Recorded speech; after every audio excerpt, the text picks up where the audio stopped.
बिस्मिल्लाहिर्रहमानिर्रहीम, अस्सलाम वालेकुम। गुड मॉर्निंग, सुबह खैर। मैं हूँ मोहम्मद जुनेद हलीम। मैं हूँ ईशा अदनान। प्रोग्राम का बाकायदा आगाज़ करेंगे और सबसे पहले टॉप 5 स्टोरीज। भारतीय क्रिकेट टीम पाकिस्तान आएगी या नहीं, एक बड़ा सवाल है।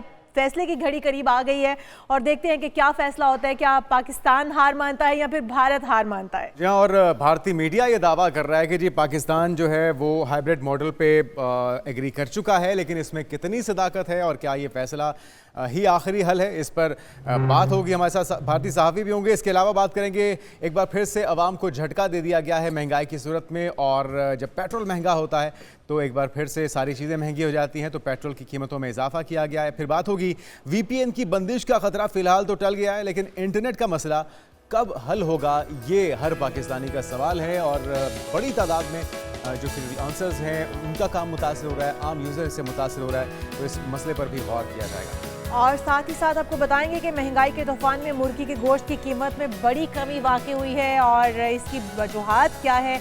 और साथ ही साथ आपको ये भी बताएंगे कि गाड़ी लेना मिडिल क्लास तबके के लिए ख्वाब क्यों बन गया है और किस तरह से अब मिडिल क्लास गाड़ी खरीद पाएंगे। महंगाई के इस दौर में अपनी ज़रूरियात ज़िंदगी पूरी करना जहाँ पर नामुमकिन हो गया है, मुश्किलात का शिकार है आवाम, वहाँ पर हर चीज़ जो है वो कीमतें उसकी सर आसमान पर पहुँच गई। वहाँ पर मुर्गी के गोश्त की कीमत अचानक से नीचे आने लगी है। इसकी वजूहात पर भी बात करेंगे और सबसे पहले हम वहीं वापस आ जाते हैं अपने टॉपिक की जाने। प्रोग्राम का आगाज़ करते हैं।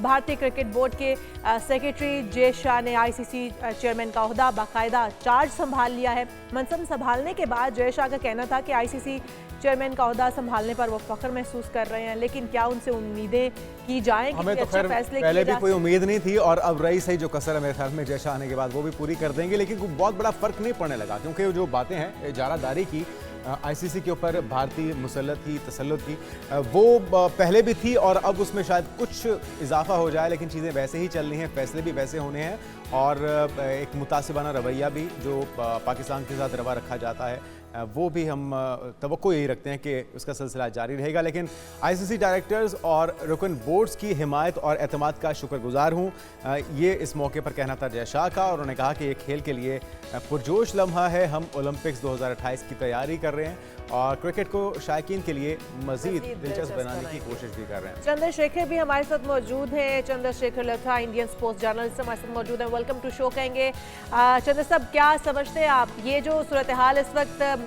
जन्म ले चुकी है, कौन जो है वो हार और जीत तो नहीं कहेंगे, जाहिर है क्रिकेट की जीत होनी चाहिए, समझते हैं कि भारत जो है वो कोई नरमी दिखाएगा अब जय शाह के ICC के चेयरमैन बनने के बाद?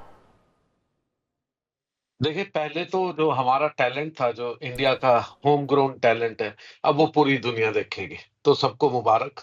जय शाह जैसे क्रिकेट के जो बेहतरीन एडमिनिस्ट्रेटर हैं, जो बहुत कमाल के एडमिनिस्ट्रेटर हैं। क्रिकेट का सी ना आता हो, लेकिन कमाल के, क्योंकि उनके जो जो फादर हैं, वो यहाँ के होम मिनिस्टर है, तो उस वजह से वो टैलेंट और भी ज्यादा बड़ा हो गया। तो पहले तो आप सबको मुबारक कि आप भी सहोगे अब। बहुत हम बहुत ही जी अकेले क्यों मुबारक। सहते इस चीज को। जी, ठीक है। पहली चीज और ये जो चैंपियंस अब ट्रॉफी वाला दूसरी मुद्दा है, शेखर साहब, आपको क्या लग रहा है कि न्यूट्रल वेन्यू ही आखिरी हल दिखाई दे रहा है? देखिए, जो भारतीय मीडिया में चल रहा है, जिस तरह की बात फैलाई जा रही है, क्योंकि यहाँ का मीडिया बिल्कुल स्टेट कंट्रोल है।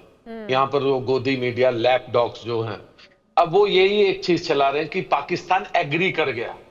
मुझे मालूम है, आपको मालूम है, पाकिस्तान एग्री नहीं किया, लेकिन यहाँ पर एक तरह से ये फैलाया जा रहा है। और तीसरी बात ये है कि भारत का जो रवैया है वो नरम होने वाला नहीं है। अब मुझे नहीं लगता कि जय शाह के वहां जाने के बाद, क्योंकि मैंने कहा होम ग्रोन टैलेंट है, तो उस टैलेंट से मुझे नहीं लगता आप कोई फायदा होने वाला आप लोगों को। तो आप तो डिपेंड करते हैं पाकिस्तान के जो आपके पॉलिटिशियंस है या आपका जो बोर्ड है, वो किस तरह का रवैया अपनाएंगे। ठीक। अगर आप मानते हैं हाइब्रिड के लिए, तो ये हमेशा के लिए रहेगा कि आप इंडिया आओगे, शायद या पैसे के लालच में या बड़े भाई का जो एक हुक्म होगा आप उसको मानेंगे, लेकिन हम लोग नहीं आएंगे। ये पहली चीज होने वाली है, अगर ऐसी खबरों पे अगर आप विश्वास करें। Otherwise if you take a stand, मैं हमेशा से मानता हूं आपको एक बार स्टैंड लेना पड़ेगा। आज लेंगे, कल लेंगे, 10 साल बाद लेंगे, आपको स्टैंड लेना ही पड़ेगा। लेकिन ये जो ब्रॉडकास्टर्स हैं उनके भी कुछ मसाइल हैं और कुछ बंदिशें हैं जिसकी वजह से शायद पाकिस्तान ही कोई लचक का मुजाहरा दिखाए।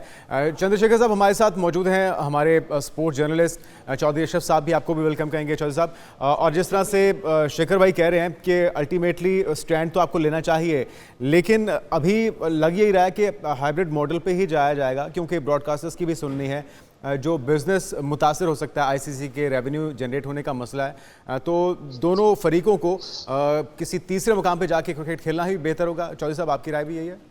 जुनेद, सबसे पहले तो चंद्रशेखर साहब को का शुक्रिया कि वो आए और उन्होंने हमेशा ही पाकिस्तान को सपोर्ट किया है। भारत में बैठकर पाकिस्तान को सपोर्ट करना भी एक आसान काम नहीं है। और शुक्रिया, जहाँ तक बात है कि ये हाइब्रिड मॉडल को पाकिस्तान क्रिकेट बोर्ड ने जो उधर फार्मूला दिया है उसके तहत वो पार्टनरशिप होगा, ये हाइब्रिड नहीं होगा। पार्टनरशिप का मुराद है कि अगर आज हमारे साथ आप पार्टनरशिप करके न्यूट्रल वेन्यू पर अपने मैचेस खेलते हैं तो मुस्तकबिल में पाकिस्तान भी जब भारत में कोई इवेंट्स होंगे तो वो भी पाकिस्तान वो न्यूट्रल वेन्यू पर इस पार्टनरशिप या फ्यूज़न मुआहदे के तहत ये अपने मैचेस खेलेगा। तो इस हवाले से पाकिस्तान क्रिकेट बोर्ड भारत से इस मर्तबा तहरीरी तौर पर ये चाहता है, क्योंकि 2012 में हम जख्म खा चुके हैं भारत से कि जब भारतीय टीम ने पाकिस्तान बुलाया था, हमें पाकिस्तान टीम को भारत में बुलाया था, मैं खुद गया था उस इवेंट को कवर करने के लिए। वाइट बॉल सीरीज थी, T20 और वनडे के मैचेस थे।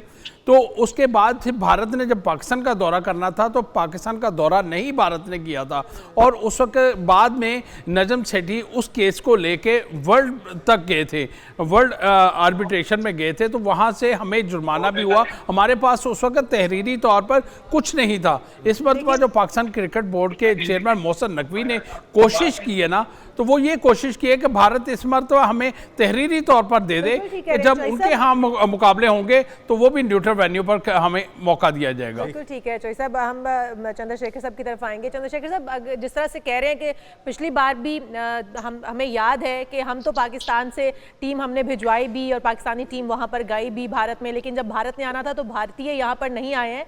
इस बार भी हम अगर ये चाहते हैं कि रिटर्न हो जाए, जो आपने बात की कि पैसे लेकर जो ऑफर दी गई है कि कुछ पैसे आपको ज्यादा दे दिए जाएंगे, क्योंकि मोहसिन नकवी साहब यहाँ फिर इस वक्त पाकिस्तान क्रिकेट बोर्ड ये मानने के लिए तैयार नहीं है कि वो कुछ पैसों की लालच में एग्री कर जाएंगे और भारत कल को फिर वही कुछ करेगा। तो ये तो अब होने वाला नहीं है। तो क्या आप समझते हैं कि ये कोई इस तरह का एग्रीमेंट, कोई मुआहिदा हो सकता है कि अगर पाकिस्तान भारत ना जाए, अगर भारत इस बार नहीं आ रहा तो अगली बार पाकिस्तान भी नहीं जाएगा, तमाम मैचेस जो होंगे वो वेन्यू उनका दुबई हुआ करेगा? देखिए, एक चीज तो है कि आईसीसी वाले थोड़े जो कहते हैं थोड़ी मुश्किल में तो हैं, आईसीसी को भी मालूम है, और इसीलिए जय शाह साहब जो ये है ये अपने वहां ज्वाइन करने से पहले चाहते थे इस चीज का मसला हल हो जाए। वो तो हो नहीं पाया, अब उनके सिर पर आ गई है बात। तो अब उनके पास देखिए ऑप्शंस बहुत कम है आईसीसी के पास। वो ना पाकिस्तान को छोड़ सकता है ना इंडिया को छोड़ सकता है, क्योंकि नेशन ही 4-5 खेलने वाले हैं, 8 टोटल खेलते हैं, उसमें से कई बर्बाद बोर्ड हैं, कई लोग खेलना चाहते हैं। बाकी जो ग्लोबलाइजेशन का प्लान था वो पिछले 30 साल का फ्लॉप हो चुका है आईसीसी का। तो अब जय शाह साहब के पास ये तो बिल्कुल मुश्किल वक्त है कि क्या वो इस पे सिग्नेचर करवा पाएंगे, क्योंकि अभी उनके जाने के अभी वो इंडियन बोर्ड के भी सेक्रेटरी हैं और वहां के चेयरमैन है। तो पहली चीज वो कहीं से भी साइन करेंगे तो उन्हीं का साइन चलेगा, क्योंकि हमारे जो प्रेसिडेंट साहब है रॉजर बिन्नी, वो तो रबड़ स्टैंप है। उनको कुछ ना कोई पूछा जाता, मुझे तो लगता है उनको बताया भी नहीं जाता कि उनको ईमेल भी जाती हो कि ऐसा करने वाले हैं, ऐसा नहीं होने वाला। पहली चीज। अब जय शाह साहब दोनों साइड से सिग्नेटरीज रहेंगे। वो तो 2021 में भी सिग्नेटरी थे जब आपको चैंपियंस ट्रॉफी मिली, उसका वादा तो उन्होंने निभाया नहीं। अब नया वादा कैसे कर लेंगे? और तीसरी बात, अगर डिफेक्टो देखें अभी तक, जैसे कल मीटिंग की बात हो रही थी कि बीसीसीआई करेगी और कोई नए सेक्रेटरी के लिए बात होगी, वो तो अभी ऐसा कुछ सूरत हाल मुझे नजर नहीं आ रहा। पर हाँ, जो सैकिया साहब है, हमारे एक और रबड़ स्टैंप है नॉर्थ ईस्ट है, वो डिफेक्टो सेक्रेटरी हो सकते हैं एज ए ज्वाइंट सेक्रेटरी, लेकिन मुझे नहीं लगता उनकी हैसियत इस तरह की है कि वो कोई डिसीजन ले पाएंगे। तो फाइनली डिसीजन अमित शाह जी जो हमारे होम मिनिस्टर और उनके बेटे जो जय शाह जी जो कि वर्ल्ड का टैलेंट है अब हमारा ही नहीं, तो ये लोग ही लेने वाले हैं। और मुझे डाउट है कि इंडिया कोई ऐसी कमिटमेंट देगा, जबकि मुझे लगता है अब आपका हक बनता है या किसी का भी हक बनता है, अगर हम नहीं जाते तो आप भी नहीं आएंगे। It's a very simple game, reciprocal है। तो लेकिन मुझे थोड़ा डाउट है कि ऐसा कोई एग्रीमेंट हो पाएगा। अगर ऐसा हुआ तो ठीक है, देखते हैं आगे आने वाले दिन में क्या होगा। चौधरी साहब, आपकी पर्सनल राय क्या है कि ये इस तरह का कोई एग्रीमेंट होना चाहिए? क्योंकि बहरहाल जो क्रिकेट शायकीन हैं उनकी ख्वाहिश भी ये है कि पाक भारत मैच हो और ब्रॉडकास्टर्स की ख्वाहिश से ज़्यादा उनकी ज़रूरत है, क्योंकि बिकने वाला मैच ही सबसे ज़्यादा यही है। तो आपको लग रहा है कि कोई मुज़ायका नहीं है अगर दोनों ही हुकूमतें, बल्कि दोनों तो नहीं कहेंगे, भारतीय हुकूमत अगर इस जिद पे अड़ी हुई है तो फिर इसी मॉडल को अपना लेने में कोई हर्ज नहीं है? जुनैद, यहाँ पे सबसे पहले तो चंद्रशेखर साहब हमेशा से ये कहते रहे कि एक वक्त आना है पाकिस्तान को स्टैंड लेना पड़ेगा। अच्छा। तो अब इस वक्त पाकिस्तान ने तो स्टैंड ले लिया है। जहाँ पर हम भारतीय हुकूमत की बात करते हैं तो जो उनके तर्जमान वजारत खारजा हैं, उन्होंने जब स्टेटमेंट दी, हफ्तावार ब्रीफिंग दी, तो उसमें तो उन्होंने कहा कि हमारी तरफ से नहीं, ये भारतीय क्रिकेट बोर्ड की जानब से जो रिटर्न हमें आया है कि वो सिक्योरिटी वजूहात की बिना पर वो अपनी टीम को पाकिस्तान नहीं भेज रहे। तो ये तो उन्होंने कहा कि ये सवाल किया जाए बीसीसीआई से कि वो क्यों नहीं टीम भिजवा रहे। उस हवाले से जो हुकूमत का मौकफ है वो तो साफ जाहिर हो गया कि सवाल तो बनता है। उसमें मौकफ अगर आपको एतराज़ है तो क्या एतराज़ है, आप खुल के बताइए और तहरीरी हालत में बताइए। बिल्कुल। अब क्योंकि मोहसिन नकवी वापस आ चुके हैं, पाकिस्तान पहुंच गए हैं, और यहाँ पर क्योंकि आज शाम को या कल ये एक प्रेस कॉन्फ्रेंस वो करने जा रहे हैं, और उस प्रेस कॉन्फ्रेंस में वो आईसीसी के हुकाम के साथ और दीगर बोर्ड के साथ जो मामला तय पाए हैं वो आकर पाकिस्तान के मीडिया को बताएंगे या पाकिस्तान का मौक़िफ़ जो है वो बताएंगे कि उन्होंने क्या वहाँ पर मौक़िफ़ इख्तियार किया। जेशा आईसीसी के चेयरमैन बने हैं, चौथे चेयरमैन हैं जो आईसीसी के चेयरमैन बने हैं, तो इससे पहले भी भारत के 2 साबिक चेयरमैन रह चुके हैं। तो ये वहाँ पर जाके अब जे शाह के लिए भी एक सख्त इम्तहान है कि आईसीसी एक बड़ी बॉडी है, वर्ल्ड बॉडी है, उसको चलाना है, तो उसमें आप सिर्फ भारत का मौक़िफ़ नहीं पेश कर सकते, वहाँ पर आईसीसी को लेकर चलना पड़ेगा। चंद्रशेखर भाई, ये जो सूरत हाल सारी इस वक्त हम देख रहे हैं, आपने कहा कि भारतीय मीडिया तो यही दिखा रहा है कि पाकिस्तान मान चुका है। भारतीय मीडिया के हवाले से अगर हम बात करें तो वहां पर ऐसा क्या जस्चर दिया जा रहा है या क्या इस हवाले से बात हो रही है कि भारत आखिर क्यों नहीं आ रहा, मौक़िफ़ क्या दिया जा रहा है, भारतीय मीडिया क्या बता रहा है? और क्या वो रिटर्न में भी देने को तैयार हो जाएंगे कि हमें सिक्योरिटी थ्रेट्स हैं या जो भी रीजन है, रिटर्न में देने पे एग्री करेंगे आपके ख्याल में मोदी सरकार? देखिए, पहली चीज की जो सिक्योरिटी का जो अरेंजमेंट होता है वो देखने के लिए, अगर आपको याद हो, पहले भी जब इंडियन टीम गई थी आपके पास लास्ट, तो मुझे याद है हमारे जो आईपीएस ऑफिसर थे वो पहले रेकी करके आए थे, यशोवर्धन साहब, शायद आजाद साहब, बहुत ही काबिल ऑफिसर है वो शायद रेकी करके गए थे, पहले गए थे, रेकी करके आए थे, उसके बाद रिपोर्ट थी और उसके बाद इंडियन टीम गई थी और वो साथ में गए थे। वो बस की पहली सीट पे, मुझे याद है हमेशा फोटो आती थी, आजाद साहब बैठते थे। तो वो तो ये हुई है कि सिक्योरिटी आपने चेक किया, उसके बारे में कोई बात की। फिलहाल क्या भारतीय टीम ने कोई भेजा है ऐसा, कोई बोर्ड ने? मेरी नॉलेज में ऐसा नहीं है। तो बिना भेजे आप कैसे सिक्योरिटी की बात कर सकते हैं, पहली चीज। और दूसरा, क्या आईसीसी की तरफ से ऐसा कुछ आया कि पाकिस्तान में सिक्योरिटी ठीक नहीं है? अगर ऐसा होता तो फिर तो आईसीसी पे बहुत बड़ा इल्जाम है कि आप ऑस्ट्रेलिया को भेज रहे हैं, उनके प्लेयर्स की जो जान है वो जोखिम में डाल रहे हैं, न्यूजीलैंड को भेज रहे हैं, सबको उनको उन पे केस कर देना चाहिए कि भारतीयों की जान आपको ज्यादा प्यारी है और हमारी जान से आप खेल रहे हैं, तो आपको तो बिल्कुल हाईएस्ट कोर्ट में जाकर के आईसीसी पे जुर्माना कर लेना चाहिए। तीसरी बात जो सबसे बड़ी इंपॉर्टेंट चीज है कि अगर ये सब कुछ नहीं है तो ये सिर्फ बात बनाने के लिए की जा रही है। मैं बार बार ये कहता हूं कि भारतीय बोर्ड के एक सिंपल है, यहाँ पर सेंटीमेंट यही है कि पाकिस्तान नहीं जाना है, पाकिस्तान दुश्मन देश है। जब आप दुश्मन हो तो फिर आप प्यार दिखाते रहिए, हम तो नहीं आ रहे, हमारा तो बड़ा क्लियर स्टैंड है। और अगर ये क्लियर स्टैंड में आपके कोई भी चेयरमैन है, जो भी है पीसीबी के, अगर वो अभी भी कोई हाइब्रिड है उसके लिए एग्री करते हैं, तो ये तो आप जानिए ना, आपके भी तो अपने टैलेंटेड लोग हैं। अगर उनको देश से जा रहा है, जो अपनी इज्जत से ज्यादा प्यारा और सिर्फ पैसा और चंद पैसों के लिए, चाहे आप उसको किसी भी नाम से दीजिए कि ये प्रेशर है टेलीकास्टर्स का, ब्रॉडकास्टर्स का या किसी का, बट फाइनली ये हार तो आप ही की होगी या झुकने वाली आपकी होगी। आपने झुक करके हमारे पास आए, आपने प्यार दिखाया, हम नहीं झुकने को तैयार, ना हम एक कदम चलने को तैयार, तो आप सही है, आप अपने लोगों से पूछिए क्या करने जा रहे हैं। यानी कि चंद्रशेखर साहब, आपके ख्याल में मसला सिर्फ और सिर्फ सियासी है, सिक्योरिटी थ्रेट्स का या साजगार माहौल का ना होना, ये सिर्फ बहाना किया जा रहा है कोई ना कोई जवाब पैदा करने के लिए? 100%, बिल्कुल 100% मैं इस बात को मानता हूं कि भारत की बारी थी आने में और वो नहीं आ रहे हैं, तो अब the court is in the ICC side. अगर वो हाइब्रिड के लिए मानते हैं, ठीक है, फॉर द नेक्स्ट से 10 इयर्स या 5 इयर्स के लिए अगर कोई एग्रीमेंट होता है तो ठीक है, फिर दोनों ममालिक को खेलने दीजिए। अगर वो नहीं मानते, जो मुझे डाउट है, अगर मैं सच में कहूं, अगर आप मुझसे पूछे, मुझे नहीं लगता भारतीय बोर्ड, क्योंकि पैसे में आज हम सबसे ज्यादा ऊपर हैं, हम ही लोग राज कर रहे हैं, और अंग्रेज लोग जो है हमारे भी वो क्या हमारी तरफ ही हैं, हमारे ही गुलाम है, पहले हम गुलाम हुआ करते थे, फिलहाल हम राजा हैं।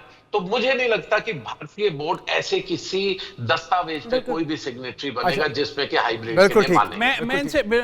मैं आपसे इत्तेफाक करता हूं कि भारतीय क्रिकेट बोर्ड किसी तौर पर लिख के नहीं देगा, क्योंकि माजी में इस तरह के मामलात हो चुके हुए हैं।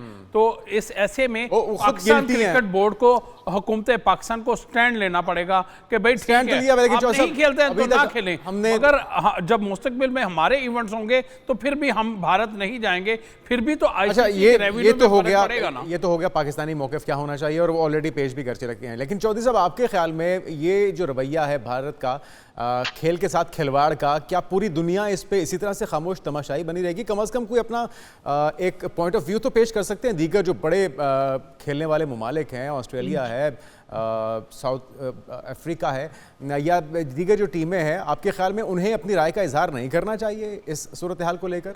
जुनैद, सबसे पहले तो आपको पता है जो आईसीसी रेवेन्यू आता है उसका 39-40% जो है ना, वो भारत को उसका शेयर जाता है। तो उसके बाद फिर आता है पाकिस्तान, इंग्लैंड और ऑस्ट्रेलिया। इनके रेवेन्यू का जो शेयर है वो 7% से लेकर 9% तक है। तो लिहाजा ये बाकी जो बोर्ड्स हैं उनकी कोई हैसियत मैं समझता हूँ इस कदर ज़्यादा नहीं है, क्योंकि उनको शेयर ही 2%, 3%, 4% मिलता है। तो ऐसे में सिर्फ भारत के बाद पाकिस्तान, ऑस्ट्रेलिया और इंग्लैंड, ये वो बोर्ड हैं जो आईसीसी के सामने ये बात रख सकते हैं कि भाई जब हम वहाँ पर जाकर खेल सकते हैं तो भारतीय टीम को भी वहाँ पर जाकर खेलना चाहिए। लेकिन अभी तक ऐसा नहीं हो रहा कि वो बोर्ड आवाज़ बुलंद नहीं कर रहे। शायद इसके पीछे भी कुछ लॉबिंग की बात है। जिस तरह चेयरमैन मोहसिन नकवी ने अभी इंग्लैंड क्रिकेट बोर्ड के जो सरबराह हैं उनके साथ भी उन्होंने 1-to-1 मुलाकात की और उसमें मामलात को, पाकिस्तान के मामलात को हाईलाइट किया। भाई हम तो इंग्लैंड को होस्ट कर चुके हैं, न्यूजीलैंड को होस्ट कर चुके हैं, ऑस्ट्रेलिया को होस्ट पे हम यही कह सकते हैं कि हमें फिर भी उम्मीदें हैं कि भारतीय जो क्रिकेट बोर्ड है वो भी कोई नरमी दिखाएगा और फिर जय शाह के चेयरमैनशिप लेने के बाद शायद कुछ बेहतरी आए। बहुत शुक्रिया चंद्रशेखर लथरा साहब हमारे साथ मौजूद। जी कीजिएगा, हमारे साथ मौजूद थे। और हम लोग अब बात कर लेते हैं पाकिस्तान की जीत की। पाकिस्तान जो है जिस तरह से परफॉर्मेंस दे रहा है, बहुत अच्छी परफॉर्मेंस है जी। पाकिस्तान ने पहले T20 में जिम्बाब्वे को भी 57 रन से शिकस्त दे दी है और फिर पाकिस्तान ने टॉस जीतकर पहले बैटिंग का फैसला किया और उसके बाद जो है वो उन्होंने अपनी परफॉर्मेंस जो है वो बेहतर की है।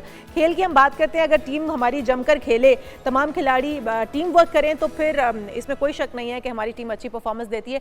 तो अशरफ साहब से हम ये जान लेते हैं, पाक जिम्बाब्वे मैच के हवाले से भी बात हो जाए। हमने आगाज़ तो अच्छा कर लिया T20 का, अब दूसरे मैच में और फिर उसके बाद क्या वाइट वॉश करने की पोजीशन में भी है चौधरी साहब? जुनैद, क्योंकि ये बात है कि जिम्बाब्वे एक बहुत छोटी टीम है। हमारा जो सबसे बड़ा इसमें दुरुस्त फैसला हुआ, हम नए कप्तान के T20 कप्तान के साथ गए और नए खिलाड़ियों के साथ गए और हमने सीनियर खिलाड़ियों को आराम दिया। वो इसलिए कि आगे इसके बाद पाकिस्तान की एक सख्त सीरीज़ है जनूबी अफ्रीका के ख़िलाफ़, जिसमें हमने T20, वनडे और टेस्ट तीनों फॉर्मेट की क्रिकेट वहाँ पर खेल दी है। तो हमने अपने सीनियर खिलाड़ियों को आराम देकर जूनियर्स को आजमाया है और जूनियर ने यहाँ पर अपनी एबिलिटी शो की है कि उनके में कारकर्दगी ऐसी है कि वो अगर उनको मुस्तकबिल में ऐसे ही मौके दिए जाएं तो वो हमारे जो सीनियर खिलाड़ी हैं उनको रिप्लेस कर सकते हैं। ये एक अच्छा इनिशिएटिव जो पाकिस्तान क्रिकेट बोर्ड ने लिया है कि जो खिलाड़ियों को ना बार बार शफल करके उनको मौका दे रहे हैं। तो ये इन नौजवान खिलाड़ियों पर भी है। ये अब जिम्बाब्वे के खिलाफ जो बाकी दो मांदा T20 मैचेस हैं उनमें भी उम्दा कारकर्दगी दिखाएं, ये सीरीज जीतें और बुलंद अज़ाइम के साथ पाकिस्तान आगे अगली सीरीज के लिए जाए। बिल्कुल ठीक है। सो मच चौधरी शुक्रिया, साहब हमारे साथ चलिए मौजूद शुक्रिया। थे। उम्मीद करते हैं कि T20 के अंदर भी पाकिस्तान ना सिर्फ सीरीज जीते बल्कि वाइट वॉश करने की पोजीशन में भी है, इससे एतमाद बहाल होगा। और जिस तरह से चौधरी साहब कह रहे थे कि अगला जो मार्का है वो सख्त है साउथ अफ्रीका के साथ, तो उसके लिए एक अच्छी तैयारी पाकिस्तान की हो चुकी है। लेकिन हमारी जो टीम है उसका मोराल बड़ा बुलंद हो चुका है और बड़ी अच्छी उनके अंदर जो एक क्या कहते हैं कॉन्फिडेंस Energy लेवल भी है, दिखाई दे energy रही है। भी है, कॉन्फिडेंस लेवल जो है वो बहुत ज्यादा बूस्ट कर चुका है और हमारी टीम और इसी तरह से ब्लाइंड T20 टीम की अगर बात की जाए तो आपके इल्म में है कि वर्ल्ड कप चल रहा है और पाकिस्तान पहले सेमीफाइनल में पाकिस्तान ने नेपाल को 10 विकेटों से शिकस्त देकर फाइनल के लिए क्वालिफाई कर लिया है। और आपके इल्म में है कि भारत तो नहीं आया पाकिस्तान खेलने के लिए, तो पाकिस्तान मौजूद है और टफ टाइम दे रहा है अपने मद्दे मुकाबिल हरीफ टीमों को। तो मुल्तान क्रिकेट स्टेडियम में मेगा इवेंट के जो पहला सेमीफाइनल था, इसमें नेपाल ने पहले खेलते हुए 20 ओवर्स में 7 विकेटों के नुकसान पर 94 रन बनाए थे और नेपाल की जानिब से दरोगातना ने 42 गेंदों पर 40 रन की इनिंग खेली और पाकिस्तान की जानिब से मतीउल्लाह ने 4 ओवर्स में सिर्फ 5 रन के एवज ये 3 विकेटें हासिल की हैं जनाब। बिल्कुल जी। और पाकिस्तान ने 95 रन का हदफ सिर्फ 5.3 ओवर्स में मुकम्मल किया। पाकिस्तान की जानिब से बड़ा अच्छा खेल पेश किया गया है और हम वही बात करते हैं कि हमारी टीम कोई भी हो, अगर टीम वर्क होगा, जमकर खेलेंगी टीमें, तो फिर इसका मतलब यह है कि परफॉर्मेंस अच्छी निकलेगी। और जब टीम वर्क करते हैं आप तो परफॉर्मेंस जो है खुद ब खुद बेहतर होनी शुरू हो जाती है। ब्लाइंड टीम है, जिस तरह से हम बता रहे थे आपको कि ब्लाइंड टीम का एक जो खेलने का तरीकाकार है बहुत मुख्तलिफ होता है। उन्हें आवाज़ की मदद से ये पहचानना होता है कि गेंद अब किस तरफ से आ रही है और गेंद इस वक्त कहाँ पर मौजूद है। उन्हें जब हिट करना है तो जो फील्डिंग कर रहे होते हैं वो भी तमाम लोग जो हैं वो तमाम प्लेयर्स उसकी जो बॉल की एक आवाज़ है उसके साथ कुछ आई थिंक चीज़ें ऐसी लगाई जाती हैं घुंघरू टाइप जो कि छनकते हैं, जिनकी खनक की आवाज़ से बॉल बेरिंग्स होते हैं, पता चलता है बॉल बेरिंग्स कहाँ होते पर हैं है उस बॉल के अंदर, ताकि सुन के उसे महसूस किया जा सके और उसके बाद फिर इसकी खेल में मामून साबित होता है। इसके अलावा नाज़रीन, क्रिकेट के दुनिया से ही ये भी खबर है कि साबिक क्रिकेटर हैं अब्दुल रज़ाक मायनाज बल्लेबाज, आज उनकी 45वीं सालगिरह है और हमारी तरफ से भी अब्दुल रज़ाक को ढेरों मुबारकबाद उनकी सालगिरह पर। और 2 दिसंबर 1979 को लाहौर के इलाके शाहदरा में अब्दुल रज़ाक पैदा हुए थे। बिल्कुल जी। और उन्होंने 40 टेस्ट और 265 वनडे और T20 में पाकिस्तान की मेज़बानी की है। बहुत अच्छी परफॉर्मेंस उनकी रही। अब्दुल रज़ाक ने 1 नवंबर 1996 को लाहौर में पहला एक रोज़ा मैच खेला था और इंटरनेशनल क्रिकेट की दुनिया में कदम रखते ही अब्दुल रज़ाक के जो बल्ले का जादू था वो सर चढ़कर बोलने लगा। तो उनकी सालगिरह पर उन्हें मुबारकबाद कहना चाहेंगे हम। यहाँ पर हम एक ब्रेक शामिल कर लेते हैं और जब ब्रेक से हम वापस आएंगे तो हम बात करेंगे कि हुकूमत ने जो फिर से पेट्रोल महंगा करने की एक ठानी पेट्रोल बॉम्ब गिरा दिया जी आवाम के ऊपर, क्या असरात होंगे, वजूहात क्या थी, इस पर बात होगी एक ब्रेक के बाद stay with us. Welcome back. और बात हो जाए आवाम के मसाइल की, परेशानी की, जो कि पहले ही बहुत हैं और जब कीमतों में इजाफा होता है, ख़ासकर पेट्रोल की कीमत में इजाफा होता है, तो फिर एक और ख़दशा जन्म लेता है कि अब तो हर चीज़ महंगी होगी, किराए भी महंगे होंगे। तो बुरी खबर यह है, आवाम हुकूमत ने एक बार फिर से पेट्रोल और डीज़ल की कीमत में इजाफा कर दिया है और जो इजाफा है वो पेट्रोल की कीमत में है 3 रुपये 72 पैसे और इसके बाद पेट्रोल की नई कीमत हो चुकी है 252 रुपये 10 पैसे और इसी तरह से डीजल की कीमत में भी 3 रुपये 29 पैसे फी लीटर इजाफा हो चुका है। तो इसी पर बात कर लेते हैं। डॉक्टर शाहिद हसन सिद्दीकी साहब माहिर मैशियत हैं हमारे साथ मौजूद हैं। डॉक्टर साहब, वजह क्या बनी, क्या जस्टिफाइड है, क्योंकि महंगाई का तूफ़ान पहले ही बरपा है, हुकूमत दावे तो कर रही है कि महंगाई में कमी आ रही है लेकिन अवाम वो कमी महसूस नहीं कर पा रहे, तो ये जो इजाफा है होना चाहिए था, इसकी ज़रूरत थी आपके ख्याल में? बहुत शुक्रिया आपका। देखिए, बात दरअसल ये है कि मैं पूरी जिम्मेदारी से ये कहना चाहता हूँ कि अगर हुकूमत दानिशमंदाना पॉलिसियाँ अपनाए और ताकतवर तबकों को गैर ज़रूरी मराहत ना दे तो मैं साबित कर सकता हूँ कि आज की तारीख में 70 रुपया फी लीटर कमी की गुंजाइश है पेट्रोलियम के नरखों में। अल्लाह अकबर, 70 रुपया फी लीटर। जी, मैं अभी साबित करूंगा आपको। लेकिन मसला हमारा ये है कि हमारी जो हुकूमतें हैं, जिसमें मौजूदा हुकूमत भी शामिल है, वो अवाम पर बोझ डाले बगैर ताकतवर तबकों पर हर किस्म की आमदनी पर टैक्स लगाने के लिए तैयार नहीं है। ज़रूरी शोबा अभी तक टैक्स नहीं दे रहा, प्रॉपर्टी पे जो है वो नहीं लगाया गया, उनकी मालियती कम है।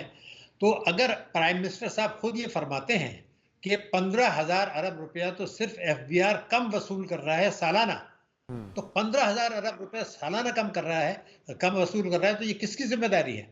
और उन्होंने सिर्फ एफबीआर का कहा है। मेरी जो कैलकुलेशंस हैं वो 22,000 अरब रुपया सालाना है जो कम वसूल कर रहे हैं, और वजीर खजाना कहते हैं कि 7,000 अरब रुपए की टैक्स की चोरी है।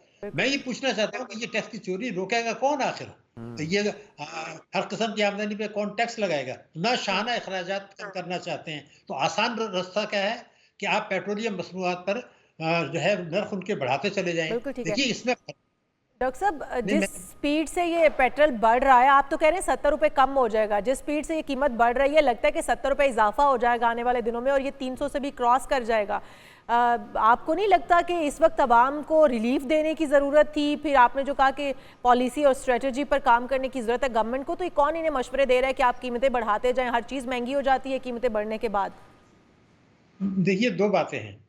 पहली बात तो ये है कि हुकूमत को कोई मशवरा नहीं दे रहा। हुकूमत जो है वो अशराफिया की मईशत है। जो पार्लियामेंट के मेंबरान पहुंचे हैं पार्लियामेंट में, जो काबीना में बैठे हैं, सूबाई काबीना में, वो सब ये कहते हैं कि जी आप मालदार लोगों से टैक्स ना लें, क्योंकि उन्हीं के वोटों से, उन्हीं की मदद से इख्तिदार में आते हैं, वही गिराते हैं, वही लाते हैं। माफिया ऐसा है ना, आपको भी पता, मुझे भी पता है।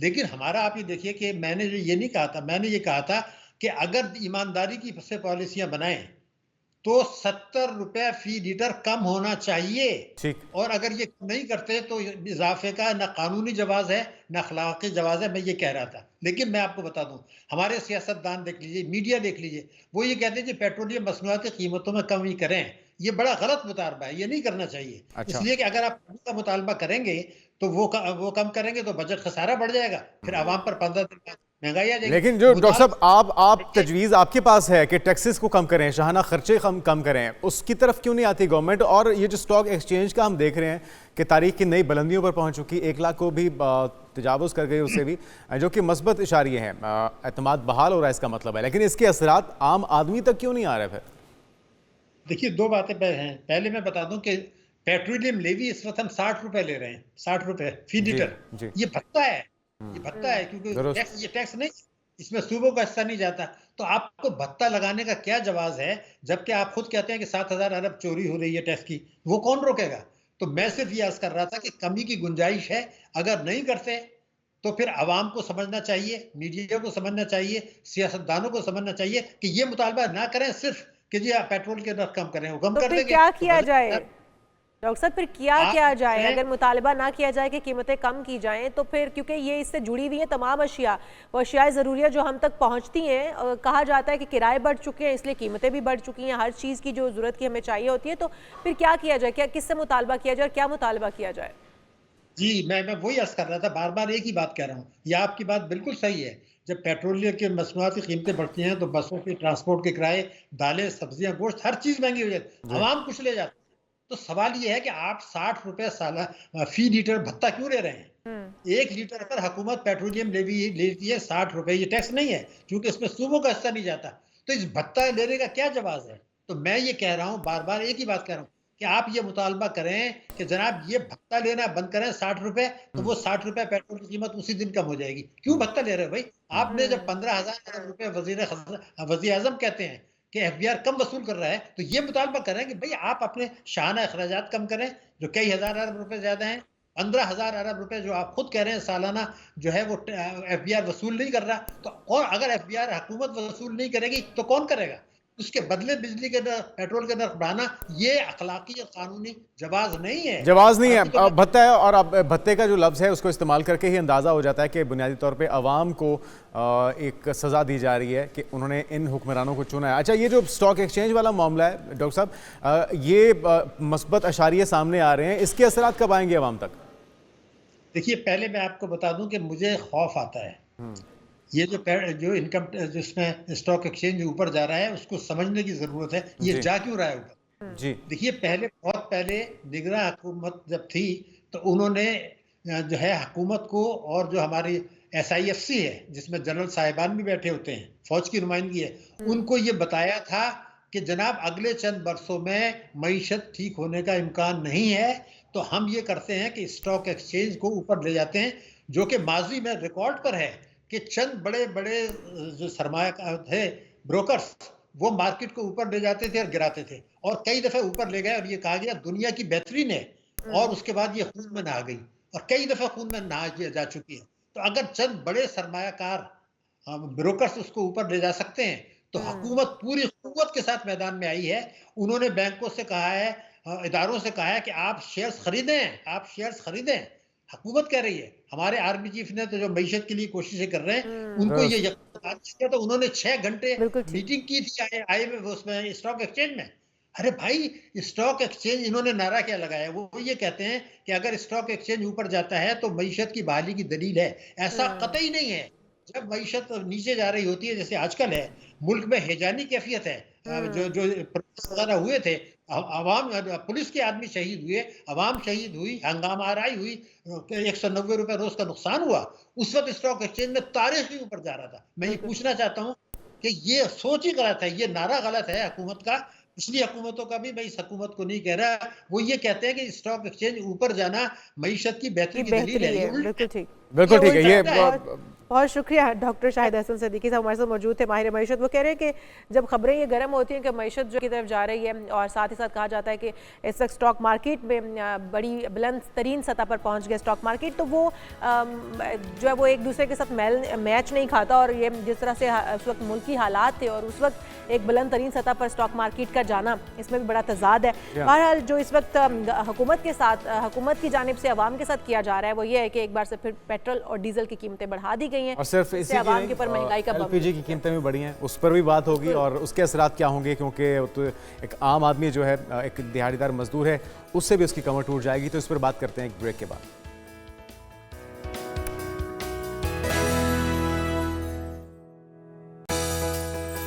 बार फिर से आपको खुशामदेद कहेंगे नाज़रीन। जहां पर दीगर चीज़ों की कीमतें बढ़ रही हैं, आसमान से बातें कर रही हैं, वहीं पर बढ़ती हुई महंगाई में चिकन की कीमत गैर मुतवक्के तौर पर 100 रुपये फ़ी किलो कम हो गई है।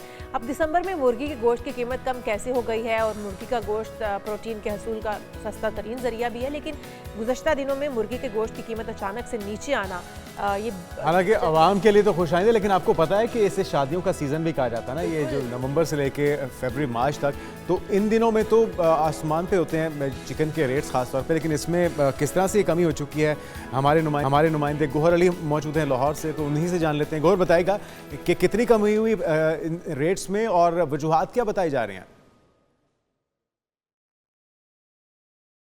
जी बिल्कुल, मुर्गी का गोश्त प्रोटीन का हमेशा सस्ता ज़रिया रहा है, लेकिन गुज़िश्ता चंद रोज़ कबल मुर्गी गोश्त की कीमत में गैर मामूली इजाफा हो गया था और अब इसकी कीमत में कमी हो रही है। और हैरत अंगेज़ तौर पर इस वक्त गोश्त की कीमत में कमी हुई है जब दिसंबर आ चुका है। दिसंबर जो है शादी ब्याह की तकरीबात का सीज़न है।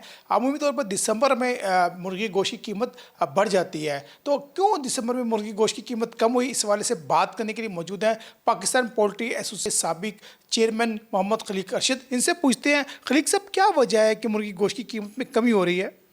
बहुत शुक्रिया जी। मैं समझता हूँ कि नहायत खुशाइंद बात है कि इस वक्त तकरीबन पिछले 1-1.5 माह से मुर्गी की गोश्त की कीमत में 100 रुपये के करीब फ़र्क वाक़या हो गया है, और उसकी 2-3 रीज़न्स हैं। सबसे पहले तो ये समझना चाहिए कि तलब और रसद का फैक्टर हमेशा कारगर रहा है। इस वक्त मौसम जो है ना बहुत मॉडरेट है, ना शदीद गर्मी है न शदीद सर्दी है।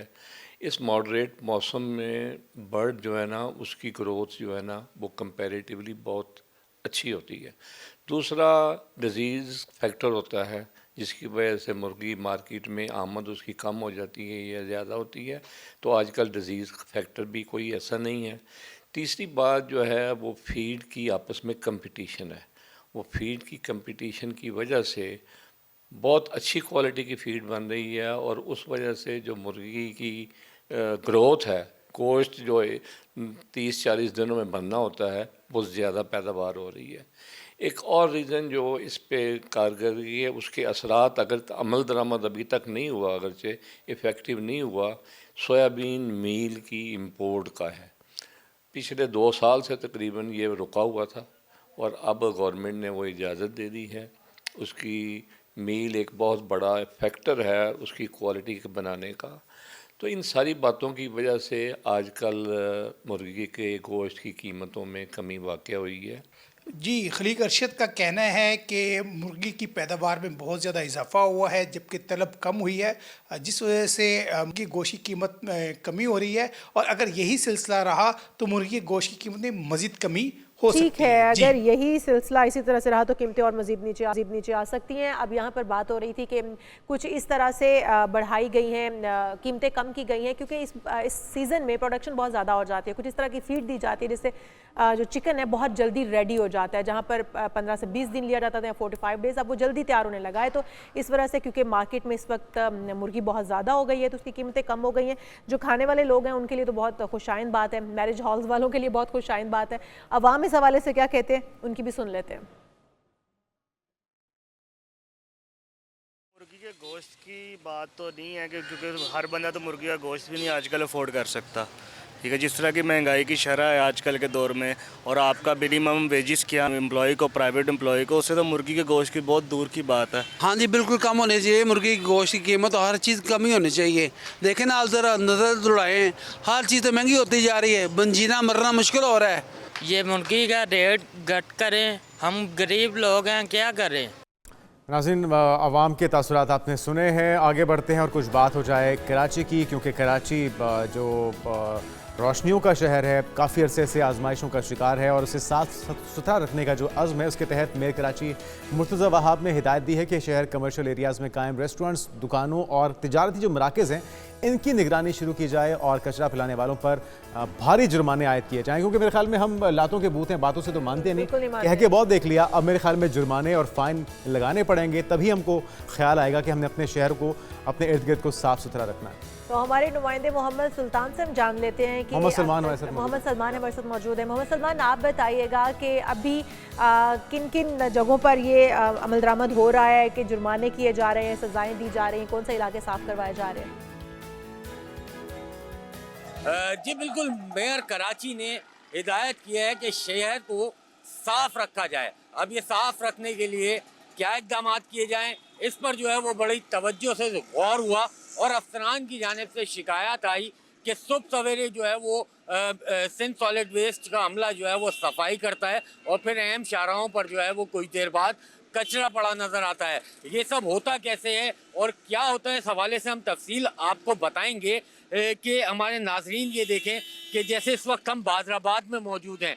अब ये जगह देखा जा सकता है कि ये बीच में एक फुटपाथ है और इसके ऊपर जो है वो कचरा है, किसी रेस्टोरेंट वाले का, किसी जो है वो जूस वाले का कचरा है, ये पड़ा हुआ है यहाँ पर। जबकि सिंध सॉलिड वेस्ट की जिम्मेदारी ये है कि अब घर घर कचरा भी उठाएं, जो कि नहीं होता। किसी भी इलाके से जो है वो मुकम्मल तौर पर ये बात सामने नहीं आई कि सिंध सॉलिड वेस्ट जो है वो घर घर से कचरा उठा रहा हो। टैक्सेस, तमाम तर टैक्सेस जो है वो दिए जा रहे हैं, म्यूनसिपल टैक्स भी अब वसूल किया जा रहा है कि इलेक्ट्रिक के ज़रिए। लेकिन एक बड़ी शिकायत जो है वो अवामी यही है कि शहर में सफाई सुथराई का निज़ाम जो है वो मुकम्मल तौर पे इस तरह का आइडियल निज़ाम नहीं है कि कहा जा सके कि शहर मुकम्मल तौर पे साफ़ है। अहम शाहराहों पर जो है वो तवज्जो दी जाती है, स्वीपिंग भी की जाती है और जो है वो हम देखते हैं कि दिन रात जो है वो वहाँ पर अमला जो है वो ड्यूटियाँ मुख्तलिफ देता है, सफाई करता है, झाड़ू लगाता है। लेकिन जो गली महल्ले हैं या जो इस तरह की मार्केटें हैं वहाँ पे मसाइल का सामना था। तो एक जानिब सिंध सॉलिड वेस्ट की जानिब से ये शिकायत है कि लोग कचरा फैलाते हैं तो उसके लिए तो इक़दाम उठा दिया गया है, लेकिन अब यहाँ पर इम्तिहान ये कि जब ये जुर्माने और सज़ाएँ नाफिज होंगी और लोगों का कचरा फेंकना रुक जाएगा तो क्या जिम्मेदारियां पूरी सिंध सॉलिड वेस्ट मैनेजमेंट कर पाएगा और सफाई फिर मुकम्मल तौर पे शहर में हो पाएगी, ये आने वाला वक्त ही बताएगा। लेकिन इब्तदाई तौर पर ये इक़दाम उठाए गए हैं कि फौरी तौर पर जो है वो शहर में सड़कों पर और गलियों में कचरा फेंकने वालों के खिलाफ अब कार्रवाई की जाएगी। ठीक है मोहम्मद सलमान, आपका बहुत शुक्रिया। और कराची जो है वो हमेशा से हम देखते हैं कि इंडी का मंजर पेश करता है और कचरे की आमाजगा बन जाता है। लोग जो है वो भी अपनी जिम्मेदारी पूरी नहीं करते। जुनैद, तो क्या किया जाए लोगों को? उसका यही हल है फिर मेरे ख्याल में, यही किया जाए जो किया जा रहा है और इसमें बहुत ज़्यादा सख्ती करनी होगी हमें। बल्कि मैं तो कहता हूँ जो अगर कूड़ा फेंकते हुए कोई दिख जाए तो उसे वहीं पे मेरे ख्याल में कान भी पकड़वाने चाहिए, क्योंकि इन लोगों को एहसास ही नहीं है कि आप अपने घरों को भी मुर्गा बने हुए मेरे ख्याल में इतने अच्छे नहीं लगेंगे, लेकिन जो सजाएं और जुर्माने दूसरे दिए जा रहे हैं फेंकते हुए भी अच्छे नहीं लगते, तो उन्हें इस चीज़ का ख्याल नहीं है। तो फिर गवर्नमेंट को भी नहीं करना चाहिए और मेरे ख्याल में अब हमें वो अखलाकियात या एहसास नाम की चीज़ तो है ही नहीं। तो अब इस सख्ती करनी होगी, जुर्माने आयद करने होंगे और मेरे ख्याल में सीसीटीवी कैमरास को लगाना भी होगा और उन्हें एक्टिवेट भी करना होगा अगर आपने नज़र रखनी है, क्योंकि इतने लोग आप अमला तो वहाँ पे तैनात कर नहीं सकते, डिप्लॉय नहीं कर सकते, तो फिर सीसीटीवी कैमरों के जरिए सर्वेलेंस को यकीनी बनाना होगा। हम बच्चे हैं या बड़े, हमें अपनी जिम्मेदारी पूरी करनी होगी। गाड़ियों से भी जो लोग कचरा बाहर फेंक देते हैं चलती हुई गाड़ी से, उनको भी थोड़े से होश के नाखून लेने चाहिए और उनको भी सजाएं होनी चाहिए। हम आगे बढ़ते हैं और बात करते हैं कि कभी कभार हमने महसूस किया कि बीमार होते हैं हम, जुनेद आपको भी होता होगा, बुखार होने के बाद, फीवर के बाद मुंह के अंदर छाले बन जाते हैं। अब ज़्यादा गर्म चीज़ें खाते हैं या आपके स्टमक में गर्मी हो जाती है, डिफरेंट जिगर की गर्मी भी होती है, तो मुख्तलिफ वजूहात से मुंह में छाले तो निकल आते हैं, लेकिन इन छालों को बिल्कुल भी आपको हल्का नहीं लेना और इसे मामूली नहीं समझना चाहिए। हमारे मुंह, ज़ुबान या होंठों पर होने वाले जो छालों की हैं कई वजूहात हो सकते हैं, जिनमें मैदे की गर्मी है। सरे फहरिस्त इन छालों की मामूली समझना जो है आपके लिए समटाइम बहुत ज़्यादा परेशानी का बायस भी बन सकता है। बिल्कुल जी, लेकिन माहिरीन सेहत ने यह खबरदार किया है कि मुंह के छालों को नज़रअंदाज ना करें, क्योंकि ये छाले कैंसर का बायस भी बन सकते हैं और कैंसर ऐसी मोहलिक बीमारी है जिसमें मुब्तला शख्स जिस्मानी और जहनी तौर पर बुरी तरह टूट जाता है। वैसे भी हम देखें तो एक बहुत बड़ी तकलीफ दे सूरत हाल होती है जब आप किसी अपने को महसूस करते हैं या सुनते हैं कि वो कैंसर का शिकार हो गया। तो जो मुंह के छाले हैं इनको बिल्कुल आपने हल्का नहीं लेना। आपने अगर आपके मुंह में अच्छी से सफाई ना करने की वजह से बच्चों के या बड़ों के मुंह में छाले हो गए और कोई शिकायत कर रहा है इस वजह से, अच्छे डॉक्टरों को दिखाइए, खुद भी सेल्फ मेडिकेशन भी ना कीजिए और इसे हल्का भी ना लीजिए। जो भी तरीक़ाकार हो सकता है, जो भी वजह हो सकती है, वो डॉक्टर के पास जाने से मेरे ख्याल में काफ़ी सूरत हाल वाज़ेह हो सकती है। तो ये बड़ी इंपॉर्टेंट चीज़ है। आगे बढ़ते हैं और कुछ बात हो जाए हमारे जो न्यूज़ की दुनिया है उसके बेताज बादशाह कहा जाए तो शायद वो हैं शाहजेब खानज़ादा। उनके बारे में कहा जा रहा है कि जी अब वो किस्मत आजमाने जा रहे हैं एंटरटेनमेंट में। जी हाँ, मतलब वो शोबिज़ ज्वाइन करने जा रहे हैं। वो क्या करने जा रहे हैं, मतलब बड़ी अच्छी खबर है। एक सस्पेंस है, इस सस्पेंस पे हम बात करेंगे। और अच्छा, वैसे आपने उनको अब तक किस तरह से सुना है? आपने उन्हें अभी तक as a current affair host के तौर पे ही सुना है हमने, प्रोग्राम होस्ट के तौर पे, और बड़े ज़बरदस्त प्रोग्राम करते हैं, बड़े ही कांटेदार हार्ड हिटिंग उनके प्रोग्राम्स होते हैं। तो ये ड्रामा है जिसमें अदाकार फैसल कुरैशी और सबा कमर भी होंगे, जिसके अंदर अदाकारी के जौहर दिखाएंगे। प्रोडक्शन किसकी है, शाहजेब का क्या किरदार होगा? मारूफ न्यूज़ एंकर शाहजेब ने संजीदा ख़बरों का जो मैदान है अब उसे छोड़कर एंटरटेनमेंट की दुनिया में कदम रखने के लिए तैयारी पकड़ लिया। और आपने अगर देखा हो मुख्तलिफ जो पिक्चर्स ये शेयर करते हैं अपनी एक्सरसाइज करते हुए भी, तो जो आपने देखा होगा ना, ब्रूसली जैसी बॉडी है उनकी, मतलब 6-8 पैक्स हैं उनके। और मैंने इतना करीब से देखा नहीं है जुनेद, नहीं करीब से देखने की जरूरत नहीं, दूर से भी नजर आ जाएगा जो पिक्चर उन्होंने शेयर की थी। तो अगर आप देखने का इत्तेफाक रहा हो, शाहजेब अपने अकाउंट से शेयर करते हैं बेसिकली। अभी जो पिक्चर्स आ रही हैं सबा कमर के साथ उन्हें कास्ट किया जा रहा है और मुझे लगता है कि ये एक क्राइम थ्रिलर केस नंबर 9 ये इस सीरीज का नाम है। और कहाँ पे पेश की जाएगी ये क्राइम है, थ्रिलर है, मोहब्बत भी होगी, बीच में इश्क भी होगा। जहाँ पर आप उन्हें संजीदा प्रोग्राम्स करते हुए और देखते थे, अब आप उन्हें एक्टिंग करते हुए भी देखेंगे। जी हाँ, एक ब्रेक लेते हैं, ब्रेक के बाद इग्रिशस पे जिस पे बात करेंगे, हमारे साथ रहेगा। प्रोग्राम में आपको एक बार फिर से खुश आमदेद कहेंगे। नाज़रीन, हम बात कर रहे थे कि हुकूमत पर जो कीमतें बढ़ाने के बाद बम गिराया गया है, पेट्रोल की कीमतें और डीजल की कीमतें। अब आपको बताते हैं कि हुकूमत ने गरीब आवाम पर एक और बम भी गिराया है और वो है LPG की कीमतों में इजाफा। सर्दी आते ही पहले तो गैस वैसे ही चूल्हों में नायाब हो जाती है, घरों में दस्तियाब नहीं होती, और अब LPG की जो कीमत है वो बढ़ाने के बाद 11.8 किलो का घरेलू सिलेंडर जो है वो ₹1.32 महंगा कर दिया गया है। बिल्कुल, और ऑप्शन भी और कहीं नहीं बचता ना, जब आपके पास गैस नहीं होगी चूल्हे में तो आपने LPG के सिलेंडर ही भरवाने हैं। LPG भी महंगी होगी तो फिर गरीब आदमी किधर जाएगा? इसी पर बात करने के लिए इरफान खोगर साहब, चेयरमैन LPG इंडस्ट्रीज एसोसिएशन, हमारे साथ मौजूद हैं। खोगर साहब, आपको वेलकम कहेंगे पार्किंग में। आप क्या LPG के जो एसोसिएशन के हेड भी हैं, तो आपकी हमदर्दी किसके साथ है? आवाम के साथ? क्योंकि हम देखते हैं कि जो कीमतें बढ़ती हैं, LPG दुकानदार हो या एसोसिएशन हो, वो सारा जो अपना बोझ है वो तो आवाम पे डाल देते हैं, तो आवाम फिर किधर जाए? बिल्कुल जी, मेरी हमदर्दी में अपने सार्फिन के साथ है और मेरी हुकूमत वक्त से ये गुजारिश है कि आप हुकूमत की रिट टेस्ट बिल्कुल नाकाम हो चुकी है। देखें, कोई डिस्ट्रीब्यूटर दुकानदार अपने घर में गैस पैदा नहीं करता। आप देखें, जो ऊपर से नीचे तक सप्लाई, जो इंपोर्ट को या ऊपर से नीचे तक सप्लाई, अगर मैं डिस्ट्रीब्यूटर तो प्लांट से लेने जाता, अगर मुझे उस कीमत पे मिलेगी, सरकारी कीमत पे, तो मैं आवाम तक पहुंचाऊंगा ना। हम घर में गैस पैदा तो नहीं करते। अब वो जुर्माने जितने हैं वो सारे के सारे जो डिस्ट्रीब्यूटर दुकानदार की किस्मत में आ चुके हैं। जो ताकतवर लोग हैं, माफिया, उसको तो हुकूमत पकड़ नहीं पा रही। मेरी गुजारिश ये है कि यहाँ पे जो बहुत सियासी खेल खेलने जा रहे हैं कि हम यूँ कर देंगे, देखिए अवाम की कोई बात नहीं कर रहा। इस वक्त हालात ये हैं, मुल्क में तहम्मुल नहीं है, हम जलसे जुलूस नहीं कर सकते। बात ये है कि ये आपके तो असल से हुकूमत के वालों तक ये बात पहुंचा रहे हैं कि वाकई सरकारी कीमत पे सार्फिन को गैस दस्तियाबी, उसकी वजह सिर्फ ये है कि सप्लाई चेन को मॉनिटर नहीं किया जा रहा। जुर्माने सिर्फ गरीब दुकानदार और डिस्ट्रीब्यूटर्स पे किए जा रहे हैं। देखिए वो जो गरीब दुकानदार है खोखर साहब, वो उनकी ज्यादती भी तो है। किसी के पास कोई रेट लिस्ट नहीं है, कोई बताने को तैयार नहीं है कि हमें किस रेट पे मिल रही है और हम आगे किस रेट पे देने के जवाब हमारे पास है कि जी हम मनमाना रेट दे रहे हैं। तो इसको कंट्रोल करना तो कम से कम ये आपके महकमे की जिम्मेदारी है। सर, हुकूमत का काम है। ओगरा ने आर्टिकल 29 के तहत तमाम तरह इख्तियार DC और AC को दी। उनके ही NOC से प्लांट लगे हुए हैं।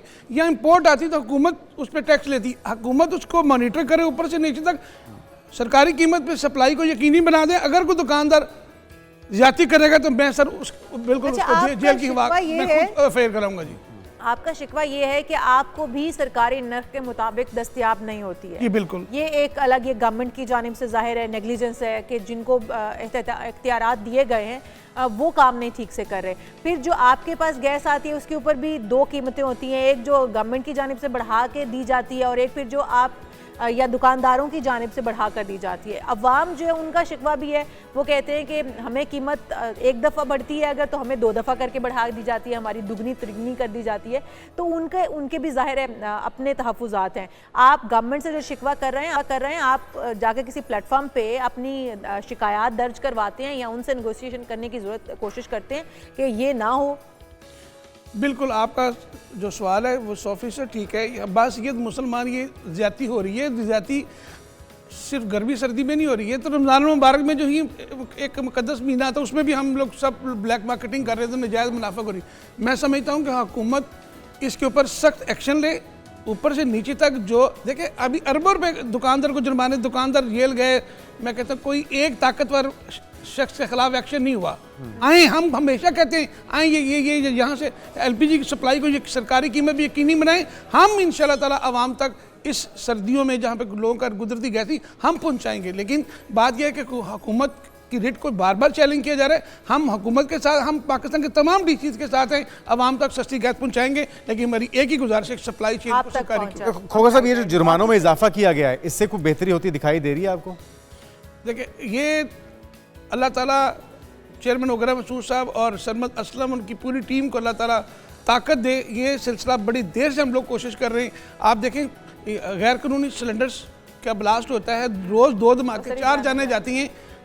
बनाने वालों के लिए और फरोख्त करने वाले कुछ सजा ही नहीं है। मैंने यहाँ पे रिंग रोड लाहौर में एक 11 बोजर जो बड़े, अब देखिए कोई भी वायलेशन होगी, मैं ये बता दूँ, ये कानून जो बनने जा रहा है ये 10 साल सजा या आपके सामने जो चीज़ें आई हैं, ये बहुत अच्छी बात है इस इंडस्ट्री के लिए, इस मुल्क के लिए, इस अवाम के लिए। मैं चाहता हूँ चेयरमैन ओगरा को मैं खराज तहसीन पेश करता हूँ, उसकी पूरी टीम को। ये अगर कानून बन गया, इंशाल्लाह मुझे 100% उम्मीद है आप इसके हक गवर्नमेंट के ओगरा के साथ खड़े हैं, उनको सलूट पेश करते हैं कि हमने सब ने मिलकर अगर एक जान बचा ली। जुर्माना काफी ज्यादा हुआ है, 3 लाख से बढ़ाकर 10 लाख और फिर 1 करोड़ रुपए भी जुर्माना हो सकता है। फिर सजा भी 6 माह से बढ़ाकर 10 साल, जो कि नाकाबिले गिरफ्तारी, नाकाबिले जमानत होगी।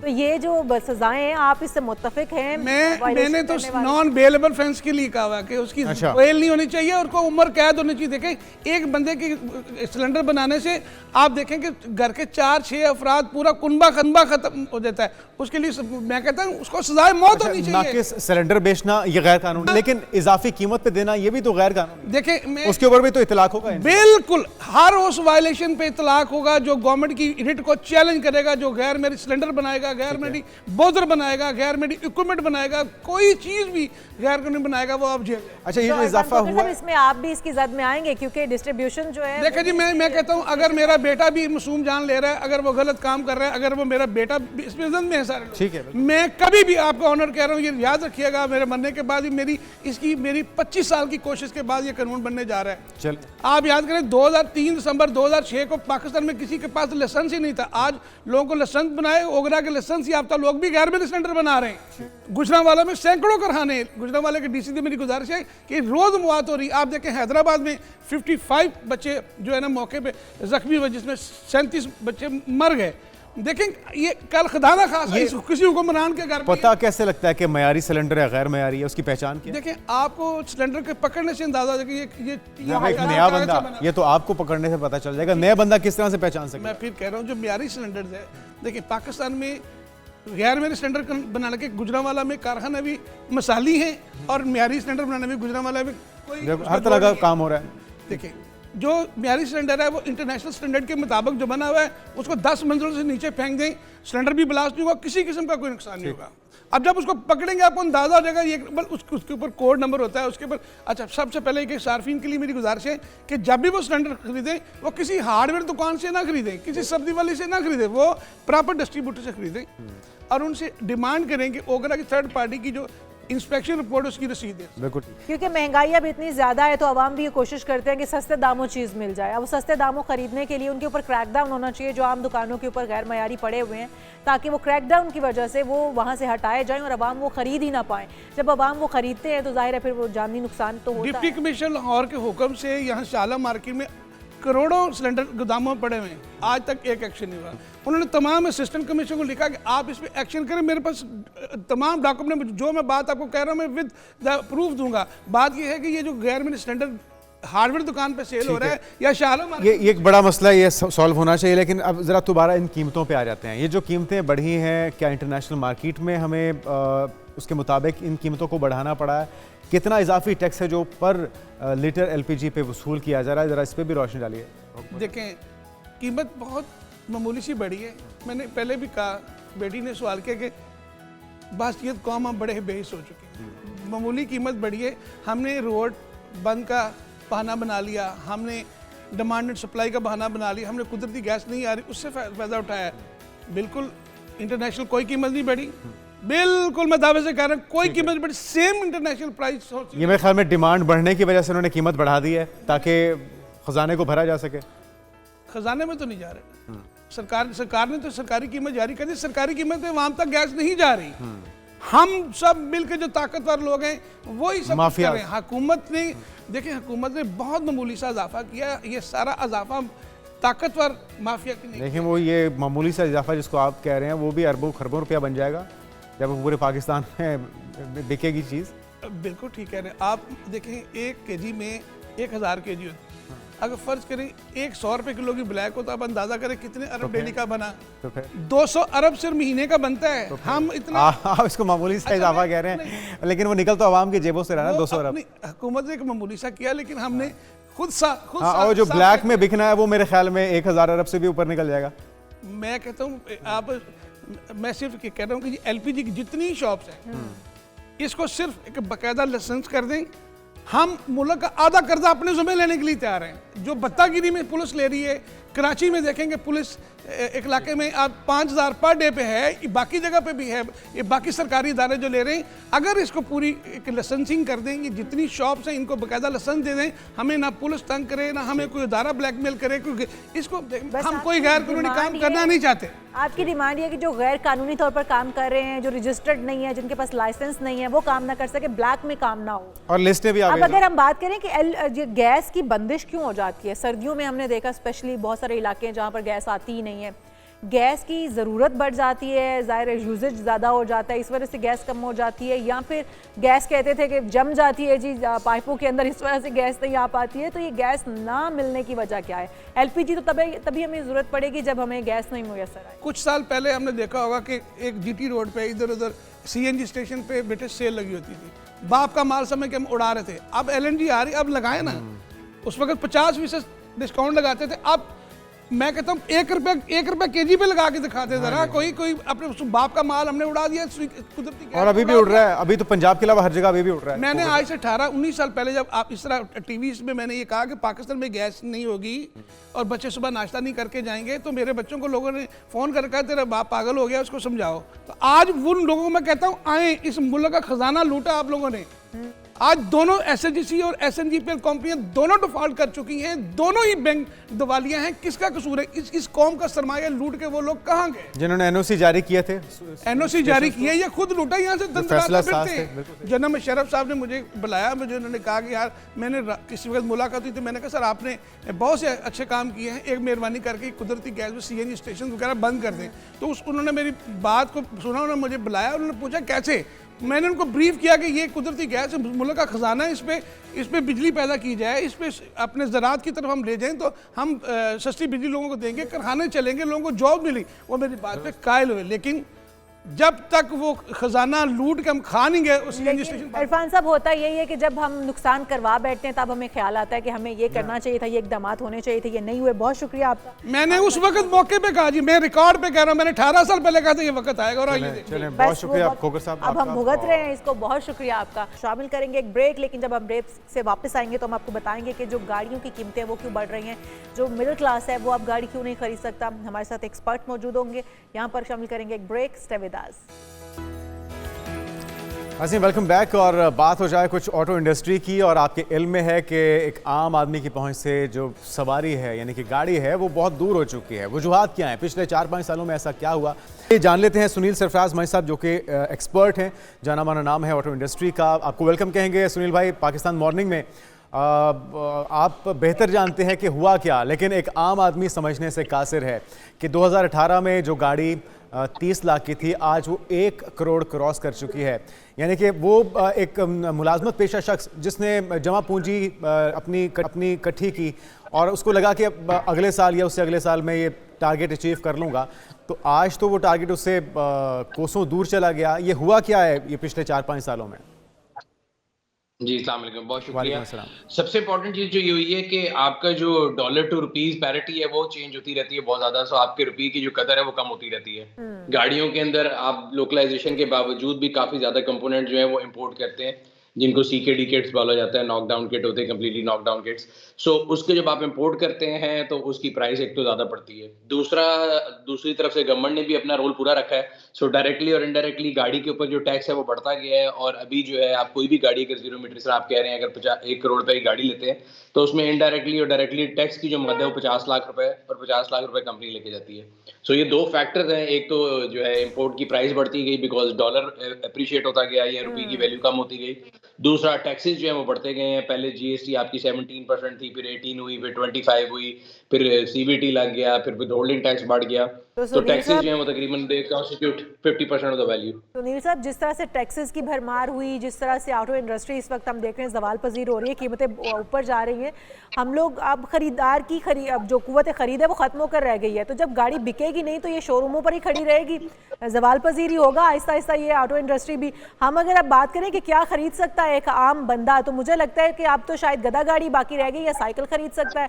हमारे जब हम लोगों ने गाड़ियाँ खरीदी थी उस वक्त अच्छा वक्त था, अच्छे दामों में अच्छी गाड़ियाँ मिल जाती थी। तो अब क्या ख्वाब देखे बंदा कि क्या खरीद सकता है इस वक्त? क्योंकि जुनेद भी अब सोच रहे हैं कि वो भी खरीदे, मैं भी सोच रही हूँ कि मैं भी खरीदूं। क्या करें हम, किस तरह से खरीद सकते हैं और क्या खरीदें? आई थिंक आपने राइटली सही कहा है कि 2 चीजें हैं कि एक तो डिमांड कम होगी, लोगों की कुव्वत खरीद खत्म होगी। तीसरी चीज होती है कि अगर आपको फाइनेंसिंग मिल जाए तो उससे भी थोड़ी हेल्प हो जाती है। बट अगर आप देखेंगे तो कंसेक्यूटिव 26वां महीना है कि डाउनफॉल है उसका फाइनेंसिंग का। उसकी रीजन भी ये है कि स्टेट बैंक ने जो टॉप लिमिट लगाई हुई है आप जो फाइनेंसिंग ले सकते हैं वो 3 मिलियन तक की है।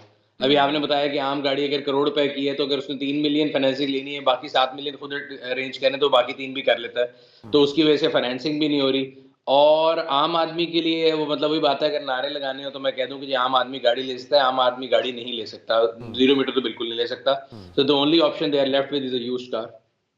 अच्छा सुनील भाई, साइकिल ले लें, क्या लें? सुनील भाई, गाड़ी, घोड़ा, क्या बेहतर? ये तो खैर मजाक की बात हो गई, लेकिन ये कि पड़ोसी is a better option because आपकी सेहत भी बेहतर होगी और आपके मजाक की बात नहीं है जुनेद, बिल्कुल स्मॉग नहीं बनेगी। उसके बाद जो हमारी हेल्थ बहुत बेहतर हो जाएगी। एक्सरसाइज डेली सुबह साइकिल निकालें और दफातर को जाएं, ये अच्छी ऑप्शन है। होना तो आइडियली यही चाहिए, लेकिन अब जहाँ पे आपको दूसरे शहर में सफर करना है तो वो ऑब्वियसली साइकिल पे तो मुमकिन नहीं होगा।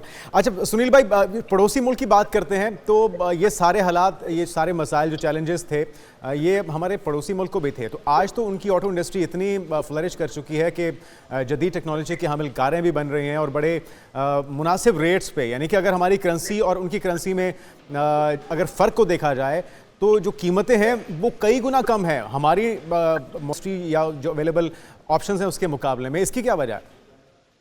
सर उसकी वजह ये है कि उन लोगों ने जब भी कोई पॉलिसी अपनाई है वो उसके साथ स्टिक किए हैं। हम पॉलिसी चेंज करते रहते हैं। हमारे यहाँ जो पॉलिसी है वो सीसॉ की पॉलिसी है।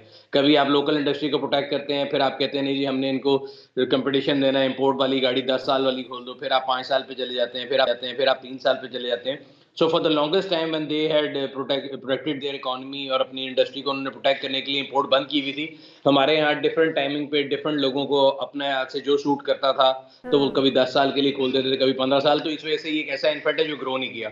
दूसरी रीजन ये है कि उनकी इंडस्ट्री की जो प्रोडक्शन साइज है ना, अगर आप कोई भी इंडस्ट्री लगाएं, अगर आप फर्ज करें एक छोटी सी चीज है, एग्जांपल है, कोई अपना विजिटिंग कार्ड बनवाने चल जाएं, अगर आप 10 पीस बनवाएं उसकी कॉस्ट पर कार्ड ज्यादा होती है, अगर आप 100 बनवाएं तो कॉस्ट पर कार्ड कम होती है, डिवाइड हो जाती है। सो उनकी यूनिट्स जो है वो बहुत ज्यादा है, उनकी आबादी इतनी ज्यादा है। अगर आप वहाँ पे एक एंट्री लेवल 660 सीसी हमारे यहाँ पे ऑल्टो है, वो हमारी मैक्सिमम बिकती होगी 40,000, उनके वहाँ पे बिकती है तकरीबन 2 मिलियन के करीब। अच्छा, तो उसकी रीजन बड़ी है कि नंबर बड़े हैं। अच्छा सुनील साहब, अगर हम ये बात करें कि हमारे यहाँ जो आपने जिस तरह से कहा कि यूज टू गाड़ी पे चले जाएं, आप अगर नई गाड़ी नहीं निकलवा सकते, नहीं खरीद सकते तो आप यूज टू पे चले जाएं। हमारे यहाँ ये चेक एंड बैलेंस भी नहीं है कि ये कितना चल चुकी है और ये इसके बाद काबिल इस्तेमाल रही भी है या नहीं। दूसरे ममालिक जो गाड़ियाँ चलानी सड़कों पर निकालनी छोड़ देते हैं, हमारे यहाँ वो आ जाती हैं और हम उन्हें खरीद कर पता नहीं साल हर साल चलाते रहते हैं। क्या वो गाड़ियाँ काबिल इस्तेमाल होती हैं और कितने टाइम तक चल सकती हैं, ये किस तरह से समझा जाएगा? देखिए यूज गाड़ी जब आपके ओनली ऑप्शन रह जाती है तो फिर उसके बाद आपको 4-5 चीजें हैं। जिस तरह हम लोग पार्क पीस पे इंस्पेक्शन सर्विस ऑफर करते हैं, आप वो ले सकते हैं, किसी दोस्त एक्सपर्ट को लेके जा सकते हैं। हर पुरानी गाड़ी ये नहीं होता कि वो रोड वर्दी नहीं है। एंड हमारे मुल्क में अगर आप देखें सड़कों पे जितनी गाड़ियां चल रही हैं उनमें मेरे ख्याल है मोर देन 70% जो है they are more than 10 years old.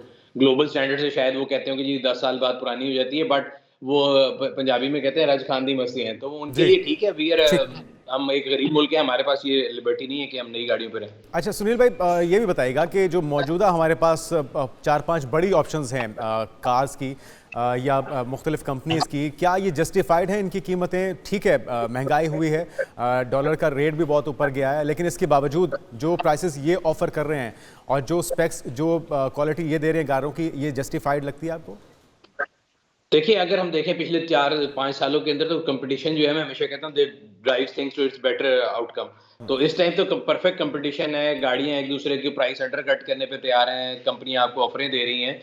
तो आई थिंक प्राइस उस लिहाज से जो हमारी इंडस्ट्री की हालत है बिल्कुल जस्टिफाइड है। बल्कि ऑन द कॉन्ट्रेरी इस टाइम पे मुझे लगता है कि it's a consumers market, because consumer के पास बहुत सी चॉइस हैं, ऑप्शन बहुत ज्यादा है, फीचर सेट बहुत ज्यादा बढ़ गया है और एक दूसरे से कंपटीशन में कोई आपको इंटरेस्ट फ्री लोन की ऑफर दे रहा है, कोई गाड़ी की प्राइस 5-7 लाख रुपए नीचे करके दे रहा है, कोई किसी नाम पे। तो I think it's a good time price wise उस लिहाज से। तो आने वाले दिनों में क्या तवक्को की जा रही है कि क्या कीमतें नीचे आएंगी, लोगों की पहुंच में आ जाएंगी गाड़ियां, कोई खरीद पाएगा या नहीं खरीद पाएगा?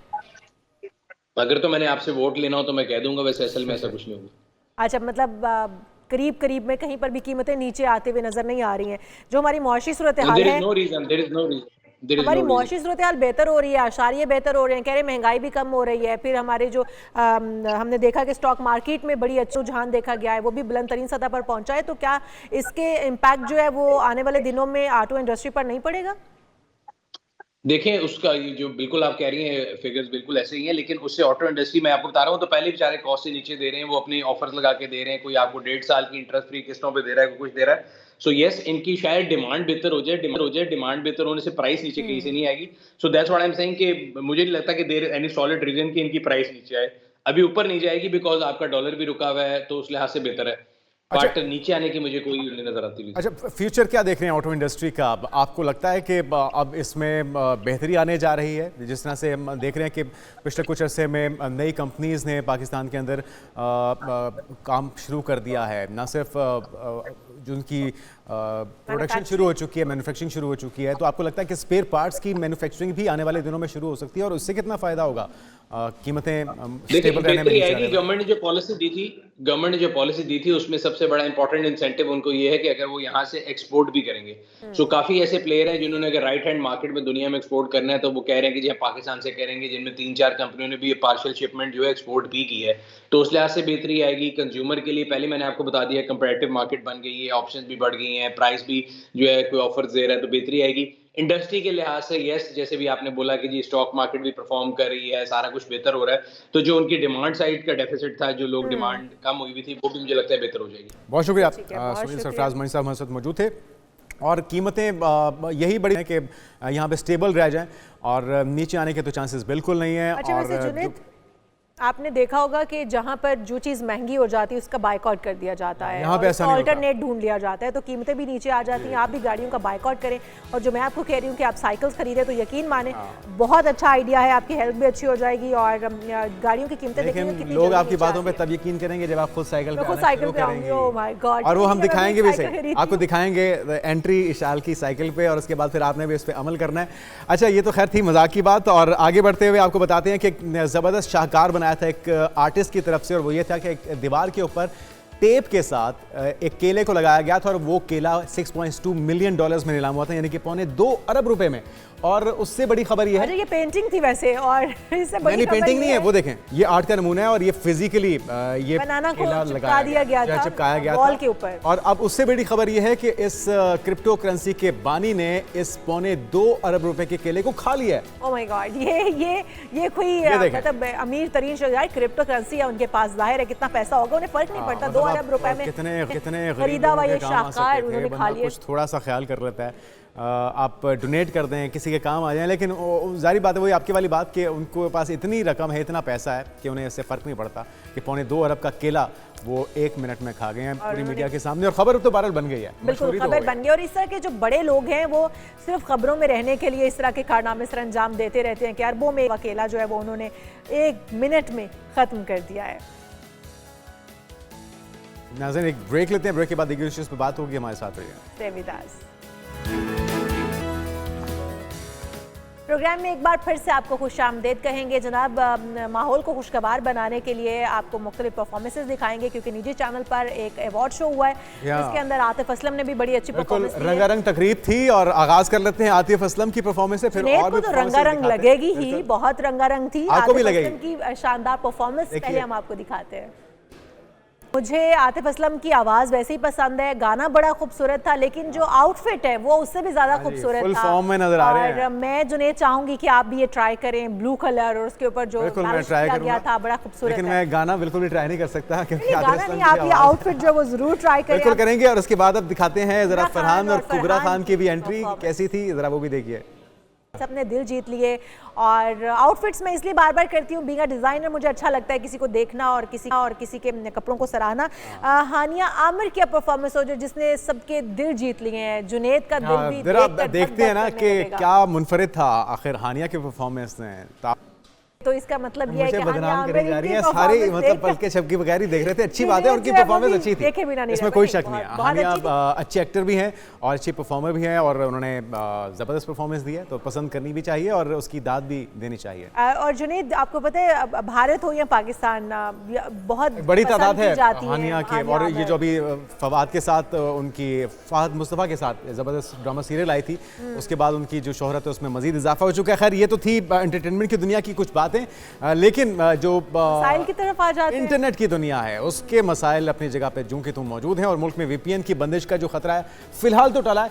शिजा फातिमा साहिबा जो है IT की वजारत अपने पास रखती हैं, लेकिन जो बयान देती हैं उससे सुन के हैरत भी होती है और अफसोस भी होता है कि जी आपको क्या ग्राउंड पे जो चल रहा है उसका बिल्कुल भी अंदाज़ा नहीं है। तो शिजा फातिमा साहिबा का ये कहना है कि उन्हें अंदाज़ा है गवर्नमेंट को कि टेलीकम्युनिकेशंस की जो ज़रूरत है उसी तरह से वो उससे वाकिफ़ हैं। VPN की एक्विटेशन और इस्तेमाल का जो अमल है वो मज़ीद हमवार करने का काम भी हम कर रहे हैं। और जो वो कहती हैं कि महफूज कम्युनिकेशन की ज़रूरत पूरी तरह से इससे वाकिफ़ है हुकूमत, तो क्या वो नावाकिफ़ हैं या क्या कर रही हैं, इसके ऊपर हम जो है वो बात कर लेते हैं। हमारे साथ ही मौजूद है नूर फातिमा चीमा, डिजिटल एक्सपर्ट भी हैं और हमारी कुलीग भी हैं। बहुत सारी चीज़ें हम इनसे पूछते रहते हैं कि क्या क्या इश्यूज़ चल रहे हैं। तो नूर, जो इस वक्त शिज़ा फातिमा कह रही हैं, वो कहती हैं कि गवर्नमेंट भी जानती है, हम जानते हैं अच्छे से कि जो महफूज इंटरनेट है उसकी ज़रूरत क्या है। क्या वाकई ये जानती हैं या फिर ये इतनी लायल में जितनी ये बनने की कोशिश कर रहे हैं, इस वक्त जो मसाइल दरपेश हैं? सबसे पहले थैंक यू मुझे यहाँ दोबारा बुलाने के लिए, feels like home again. But मेरा ये सवाल का जो आपने कहा है, इसका जवाब देने से पहले मैं आपसे पूछती हूँ, आपका कल इंटरनेट चल रहा था? नहीं चल रहा था। इंटरनेट तो दूर की बात, कोई पिक्चर कोई कुछ डाउनलोड हो रहा था? कुछ भी नहीं। इवन जो हमारे प्रोग्राम के वो भाई साहब हैं, टॉपिक शेयर करते हैं, शायद कोशिश करता रहा कि वॉइस नोट डाउनलोड नहीं हो रहे। ठीक है, आपने शायद कुछ मतलब हम चाहते हैं कि शिज़ा फातिमा साहिबा को एक्सप्लेन करें कि जहाँ पर शायद वो रह रही है वहाँ पर इंटरनेट ठीक होगा, जहाँ पर आम आवाम या पाकिस्तानी सैटेलाइट इस्तेमाल कर रही है शिज़ा साहिबा? I have no idea. मैं जानना चाहती हूँ कि उनके पास वो कौन सा स्पेशल VPN है जो हम नहीं इस्तेमाल कर पा रहे या वो कर रही है, और कौन सी इंटरनेट टेक्नोलॉजीज़ हैं जो वो कर रही हैं। एक वेबसाइट है डाउन डिटेक्टर, उसको अगर हम स्टडी करें या उसको हम देखें तो उसमें जो मैंने कल से चीज़ें देखी या आज भी मैं सुबह आते हुए देख रही थी, जो मैक्सिमम स्पाइक्स उसमें देखी गई हैं वो इंटरनेट यूजेज के हवाले से देखी गई हैं कि लोगों को मिल ही नहीं रहा। वो आपका व्हाट्सएप हो, आपका फेसबुक हो, आपका इंस्टाग्राम हो, आपका टिकटॉक हो। एक पॉइंट पे मुझे लगा कि शायद इंटरनेट जो है यहाँ पे बैन हो गया या टिकटॉक भी बैन हो गए, कुछ खुल ही नहीं रहा। अब आप देखें कि इससे कितने इश्यूज होंगे। अच्छा, जो VPN वगैरह कह रहे हैं कि जी VPN का मामला वो कुछ अर्से के लिए टल गया है, क्या ये अच्छी चीज़ है? I don't think so. Time दे देना, मजीद टाइम दे हम देख रहे हैं कि इंटरनेट की बंदिश हो गई, उसकी सुस्तरवी होगी, वो तो जो कि तू मौजूद है। बिल्कुल, वो वहीं की वहीं, और उससे आई डोंट थिंक कुछ बेहतरी आएगी। वाई? बिकॉज देखिए, आपके जो लोग ऑनलाइन काम कर रहे हैं, जो आपके फ्रीलांसर्स हैं, आपकी जो IT इंडस्ट्री है, वो इससे कितना इफेक्ट होगी। आपका 60 to 70% लोग जो हैं IT के, वो 3G और 4G पर डिपेंडेंट हैं। तो आप सोचें कि जिनको इंटरनेट मिल ही नहीं रहा, जिनको एक सिंपल ब्रॉडबैंड आ ही नहीं रहे उनके पास, वो किस तरह से काम करेंगे। आप हैं, मैं हूँ, हम लोग रेगुलर ऑनलाइन के ऊपर बहुत ज़्यादा डिपेंडेंट हो गए। इशाल, मैं आपसे पूछती हूँ, आपके बच्चे हैं, ठीक है, और वो जो हैं घर में ऑनलाइन पढ़ रहे हैं, वो किस तरह पढ़ेंगे? जो नहीं आप पढ़ सकते। नूर, जो आपने कहा था कि मैंने ये समझा कि शायद इंटरनेट जो है वो बिल्कुल बैन हो गया यहाँ पर, क्या अडल्ट्स के लिए यहाँ पर कानून पास होगा कि अडल्ट्स नहीं यूज कर सकते, बच्चे यूज कर सकते? हम शायद दूसरा ऑस्ट्रेलिया बनने लगे। ऑस्ट्रेलिया ने भी तो ऑस्ट्रेलिया ने बच्चों के लिए किया, 16 साल से छोटे, यहाँ पे 16 साल से जो बड़े हैं अडल्ट हैं उनके यहाँ पर तो सबके लिए आउटेज। एंड आई थिंक ये बहुत गलत है। हम लोग जहाँ पर हमें फॉरवर्ड मूव करना चाहिए, हमें विद टाइम साथ साथ बेहतरी की तरफ जाना चाहिए। हम एक तरफ इतनी बातें कर रहे हैं, हमारी इकोनॉमी बेहतर हो रही है, हमारा GDP ग्रोथ हो रही है, दूसरी हमें पत्थर के दौर में धकेलना चाह रहे हैं। इस तरह chairman Peoples Party Bilawal Bhutto ने भी कहा कि हमें 4G का झांसा देके 2G या 3G दी जा रही है, और अब वो भी 1G पे शायद चले मतलब उसके अंदर भी आप इतनी रुकावटें पैदा कर रहे हैं। तो ये कोई विजनरी लोग हैं? आपको लगता है कि ये स्ट्रेटजीज हमारी इकोनॉमी के लिए अच्छी होंगी, IT सेक्टर के लिए अच्छी होंगी? एक तरफ हम कहते हैं कि जो IT इंडस्ट्री को बूस्ट कर रहे हैं, हम उसके अंदर बेहतरी लेकर आ रहे हैं। फाइबर पे हमारी सबसे बड़ी क्लाइंट फायरवॉल, हम एक तरह से हम पहले इतना अर्सा फायरवॉल का कहते रहे, फिर कोई भी प्रोटेस्ट होती है हमारा इंटरनेट बंद कर दिया जाता है, तभी बयानात ही आए कि जहाँ जहाँ पर प्रोटेस्ट हो रही हैं वो वाले एरियाज बंद हुए। आई डोंट थिंक अब प्रोटेस्ट हो रही है, बट ओवरऑल अभी भी सब कुछ डाउन है।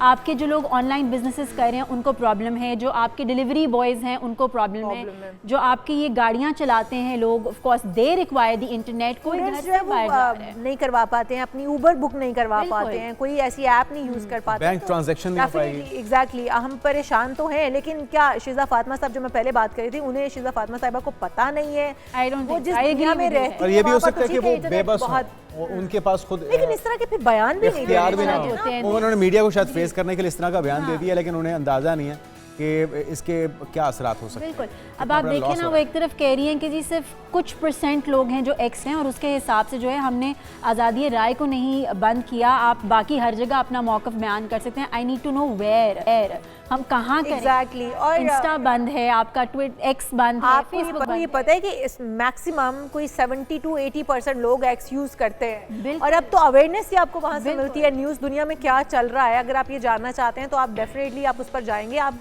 इंस्टाग्राम या फेसबुक पर नहीं उस वक्त नहीं देखेंगे, जाएंगे आपको न्यूज़ चाहिए तो आप बिल्कुल, वहीं पर जाएंगे। बिल्कुल। तो आप क्या कौन सा दूसरा सोर्स, या तो दूसरे ममालिक अगर किसी चीज़ पे बंदिश लगाते हैं तो वो एक ऑल्टरनेट देते हैं कि आप इस ऐप पर चले जाएं, आपको यहाँ अच्छा, से आप सारी लोगों को चीज़ें याद होगा कि यूट्यूब एक लंबे अरसे तक पाकिस्तान में बैन रहा है, और उस टेन्योर में, उस अरसे में पूरी दुनिया ने बहुत तरक्की की है, बहुत ज़्यादा रेवेन्यू जनरेट किया है, उनकी इकॉनमी को फ़ायदा हुआ इससे।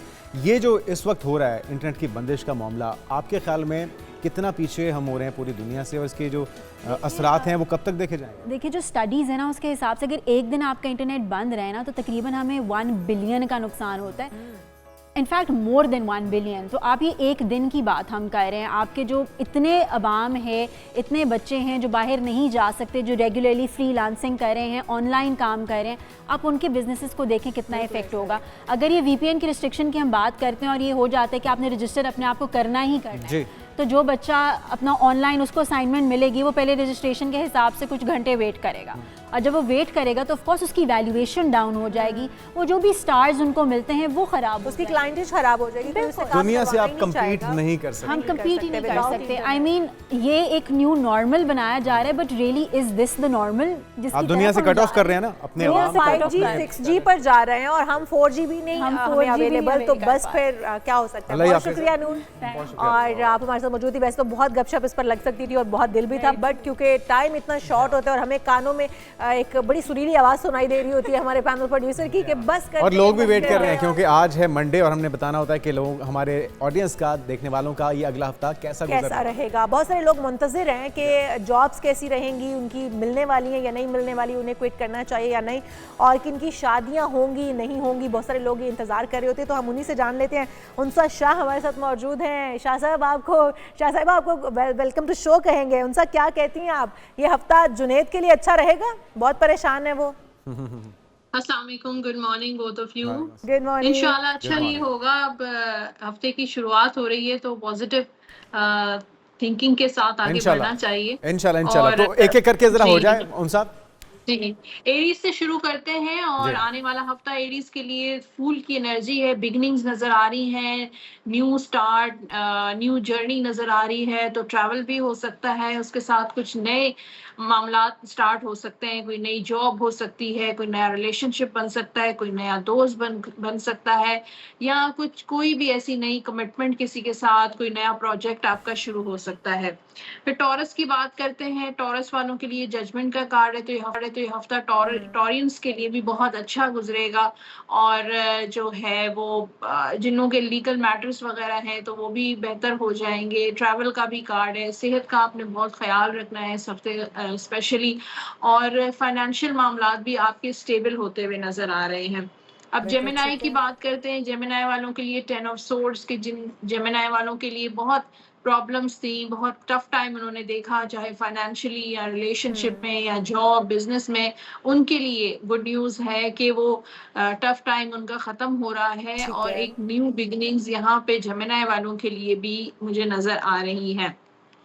फिर हम कैंसर की बात करते हैं। कैंसर वालों के लिए 3 ऑफ पेंटिकल्स का कार्ड है, तो ये हफ्ता सोशलाइजिंग नजर आ रही है, लोगों के साथ मीटिंग्स, मुलाकातें, फाइनेंशियल लेन देन मुझे नजर आ रही है। अगर आप लॉटरी लेते हैं या कोई फॉरेन ट्रेडिंग करते हैं तो वो भी आपके लिए बहुत अच्छी रहेगी।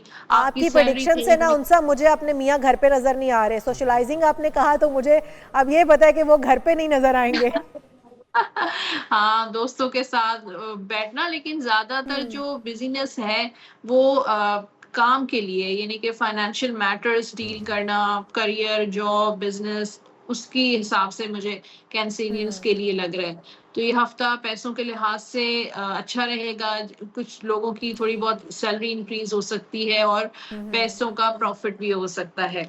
फिर हम बात करते हैं लियो की, और लियो वालों के लिए 4 ऑफ कप्स का कार्ड है, तो यहाँ पर थोड़ा सा टफ टाइम यहाँ पर लियो वालों का इस हफ्ते जो है वो चीजें डिले भी हो सकती हैं, कुछ मामला इनके स्टक भी हो सकते हैं, चाहे वो लव लाइफ में कुछ ब्लॉकेजेस हों या रिलेशनशिप में कुछ ब्लॉकेजेस हों, या पैसों के हवाले से भी हफ्ता लियो के लिए खर्चे का हफ्ता होगा। और फिर करियर में भी मुझे ऐसा लगता है कि ऑफर्स आएंगी उनको जॉब की, अगर स्विच करना चाहते हैं, लेकिन सूटेबल अपॉर्चुनिटी अभी मुझे लियो वालों के लिए नजर नहीं। लियो वालों के पास हाथ में पैसा होगा नहीं नहीं तो खर्च कहाँ से होगा? आपने कहा खर्चे का हफ्ता नजर आ रहा है, तो लियो वालों के हाथ में तो मुझे लगता है इस वक्त है ही नहीं है, तो कैसे खर्च करेंगे? थोड़ा बहुत तो होगा, ऐसा तो नहीं है कि बिल्कुल भी ना हो। हाँ जी, वो बताना नहीं चाह रहे, थोड़ा बहुत है इनके पास, तो वो भी खर्च हो जाना। अच्छा, आ जाए वर्गों पे आ जाए। अच्छा, अब जो है वर्गों की बात करते हैं, 7 ऑफ वॉन्ड्स का कार्ड है, तो वर्गों वालों के लिए ये हफ्ता काफी मसरूफ रहेगा, बिजी रहेगा, बहुत सारे मामलात में इन्वॉल्व नजर आ रहे हैं, स्पेशली करियर में उनका बहुत फोकस है, या स्टूडेंट्स स्टडी कर रहे हैं तो कॉम्पिटिटिव कोई एग्जाम दे सकते हैं, और बहुत सारे स्ट्रगल का ये हफ्ता होगा, और बहुत सारी चीजें चैलेंजेस भी आएंगे, डिलेज भी होंगे, लेकिन वर्गो जो है अपनी एफर्ट करता हुआ लग रहा है, चाहे वो करियर हो, फाइनेंसेस हो। जी, और बस रिलेशनशिप में वर्गो वालों को थोड़ा केयरफुल रहना चाहिए, दूसरों को अपने पर्सनल मैटर्स में इन्वॉल्व नहीं करना चाहिए। ठीक, बिल्कुल ठीक, आगे बढ़िए। लिब्रा की बात करते हैं, अब 3 ऑफ सोर्ड का कार्ड है लिब्रा वालों के लिए। वैसे तो ये हफ्ता अच्छा रहेगा, लेकिन आप किसी बात को लेकर हर्ट हो सकते हैं, रिलेशनशिप में आपको कोई चीट कर सकता है, इसी तरीके से कारोबार में आपको कोई धोखा मिल सकता है, तो बी केयरफुल और जल्दी लोगों पे ट्रस्ट नहीं करें, अपनी एक्सपेक्टेशंस को बहुत हाई मत रखें, और जो है थोड़ी बहुत मुझे डिसअपॉइंटमेंट नजर आ रही है, अब यही है कि किसी पे ट्रस्ट नहीं करें। स्कॉर्पियो की बात करते हैं, यहाँ पर स्कॉर्पियो वालों के लिए भी ओवर बर्डन, ओवर स्ट्रेस लग रहा है, ये हफ्ता काफी बिजी रहेगा, रिस्पॉन्सिबिलिटीज बढ़ रही हैं उन पे, यानी कि इस हफ्ते बहुत सारी चीजें, बहुत सारे मामला एक साथ लेके चल रहे हैं, घर का मामला, अपने काम का, ट्रैवल, सेहत को, स्कॉर्पियंस को बहुत केयरफुली अपनी सेहत का ख्याल रखना है, सेहत खराब हो जाती है, ब्लड प्रेशर हाई हो सकता है, तो अपने आप को रिलैक्स, काम डाउन जरूर करें। What is next? सेजिटेरियस वाले जो हैं इस हफ्ते में थोड़ा कंफ्यूज नजर आ रहे हैं और अनसर्टेन नजर आ रहे हैं, कभी कोई काम करते हैं, कभी कोई काम करते हैं, लेकिन फिर कंफ्यूजन को दूर करना होगा। बिल्कुल ठीक, उनसे जरा वक्त की कमी है, आगे बताइएगा। मामलात में ये हफ्ता थोड़ा डिले नजर आ रहा है। कैप्रिकॉर्न की बात करते हैं, कैप्रिकॉर्न वालों के लिए स्पेशली ट्रैवल लग रहा है, और जो लोग मूव करना चाहते हैं एक जगह से दूसरी जगह, उनके लिए बहुत अच्छा है। सेहत उनकी हीलिंग नजर आ रही है, सेहत अच्छी हो जाएगी, फाइनेंशियल मामलात भी हील हो रहे हैं, जो भी मुश्किलात थी वो दूर हो रही हैं। एक्वेरियस की बात करते हैं, एक्वेरियस वाले भी कंफ्यूज हैं, अनसर्टन है, कुछ लोग हैं जो एक्वेरियस से बहुत ज्यादा जेलसी बहुत नजर आ रही है, या वर्क प्लेस है या फैमिली में कुछ न कुछ ऐसा है जिससे ये लोग बहुत हसद करते हैं। स्पाइसेस की बात करते हैं, स्पाइसेस वालों को बहुत केयरफुली इस हफ्ते को डील करना है, स्पेशली फाइनेंसेस को, वरना आपको फाइनेंशियली कोई लॉस हो सकता है, या घर में अगर कोई, या ऑफिस में आपकी जो भी कीमती चीजें हैं, कैश है, जो एहतियात ज्यादा करनी होगी, एहतियात करनी है। जी, थैंक यू सो मच। और अमूमी तौर पे अगर देखें, मजमूई तौर पे सबके लिए ही आजमाइश से भरपूर है हफ्ता, तो सोच समझ के अपने डिसीजन लीजिएगा और अपनी आंखें कान खुले रखिएगा। बिल्कुल जी, हमें दीजिए इजाजत, कल फिर मुलाकात होगी। अल्लाह हाफ़िज़। अल्लाह हाफ़िज़।